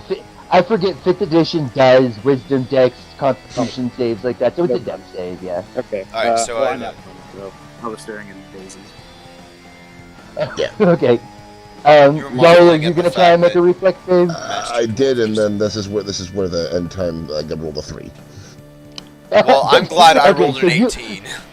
You and Anvil went to go shove your hand into his mouth, and like both of you just tripped and fell. They were still marveling at the fact that Yari Roxanne- just killed that guy. Right. Yeah, right. Roxanne whips around and she goes to like shove her hand into his mouth, but she misses completely, and her hand more or less just kind of hits upon his neck. But as she hits upon his neck, of course, the satyr comes like launching in, shoving the handle into the throat. Using this moment of surprise in the of the Druger getting all of the satyr's hand wrapped around a pommel, shoved into his mouth. You not only just overstrained his jaw, but and caused him immense pain. But the moment that your hand enters into his jaw, Roxanne kind of looks quickly. She goes, "Oh!" She puts her hand around the Druger's neck, reaches down into to her left side, pulls her shot off, letting her pouches just kind of tumble to the ground for the moment, and then wraps it around quickly around the pommel and around the Druger's head so that he cannot bite down into the or he cannot spit it out, and you can let your hand go. Yeah, that's my fighter, baby. Woo! Yeah, that was that. Oh, you were on fire earlier. Yeah, but I rolled. Remember? I rolled and I put That's it what I'm out. saying. You are the fire because you were on fire. Oh, I said fighter. Oh my god. Anyway, you guys now have the alchemist, the gray alchemist den at your full disposal. Guys, can we search his mouth? I want to look at his mouth, see what he was trying to bite down on. Well, actually, could this be a good resting point? Because it's already 11 o'clock at night. Yeah, ditto. Yeah, this would be a good. can. I have work at This would be a really 8:30, good place so- to leave off. Yeah. Thank you for saying that, actually. All right. Because your stream's been going for how many hours now? About Many. 3 to 4. Yeah. It's not too long, but yeah. Yeah, we made big progress. Yeah. Oh this no, was- you guys made amazing progress. You guys get treasure from the fungi thicket if you want. You guys will get treasure from this. Let me go ahead. Anvil would like to take one more action. Okay. He would like to pick up a corpse and scrape off the acid, kind of wiping it off. Oh yeah. Can I use it like a Oh, towel yeah. almost? A human Yeah. towel. You're able to get the acid off of you fairly quickly. I'm not gonna retcon the damage that I should have been doing either. I totally forgot about that. Oh well. Uh-huh. So next week I'm just gonna go ahead and say this now. Let's go ahead and we'll give Thursday a try, and we'll still do basic on Friday. But if everybody's able to show up at an early enough time, I'll just be on my Xbox app, and I'm probably doing stuff around my house. So just send me a message or invite me to a party, or just tell me to jump on Discord. Everybody's ready, and I can jump in. You guys are actually in a part now that is very easy to follow along. So you guys will actually, once you're through your tasks in these tunnels, you're going to actually probably end up going back to Thimbershode. Okay. So right now, as for me, when it comes to DM prep time, 5 minutes is like all I need. So Alright. you guys should be all good. Alright, I'm gonna Um, close out the stream real quick. So, thank you guys so much for watching. If you really, really like this, smash, bash, crash that like button. If you are new, please subscribe. Remember, always eat your vegetables, stay in school, don't do drugs, tip your waitresses, Jesus loves you. Bye. Comment down below on who you want to see murdered next.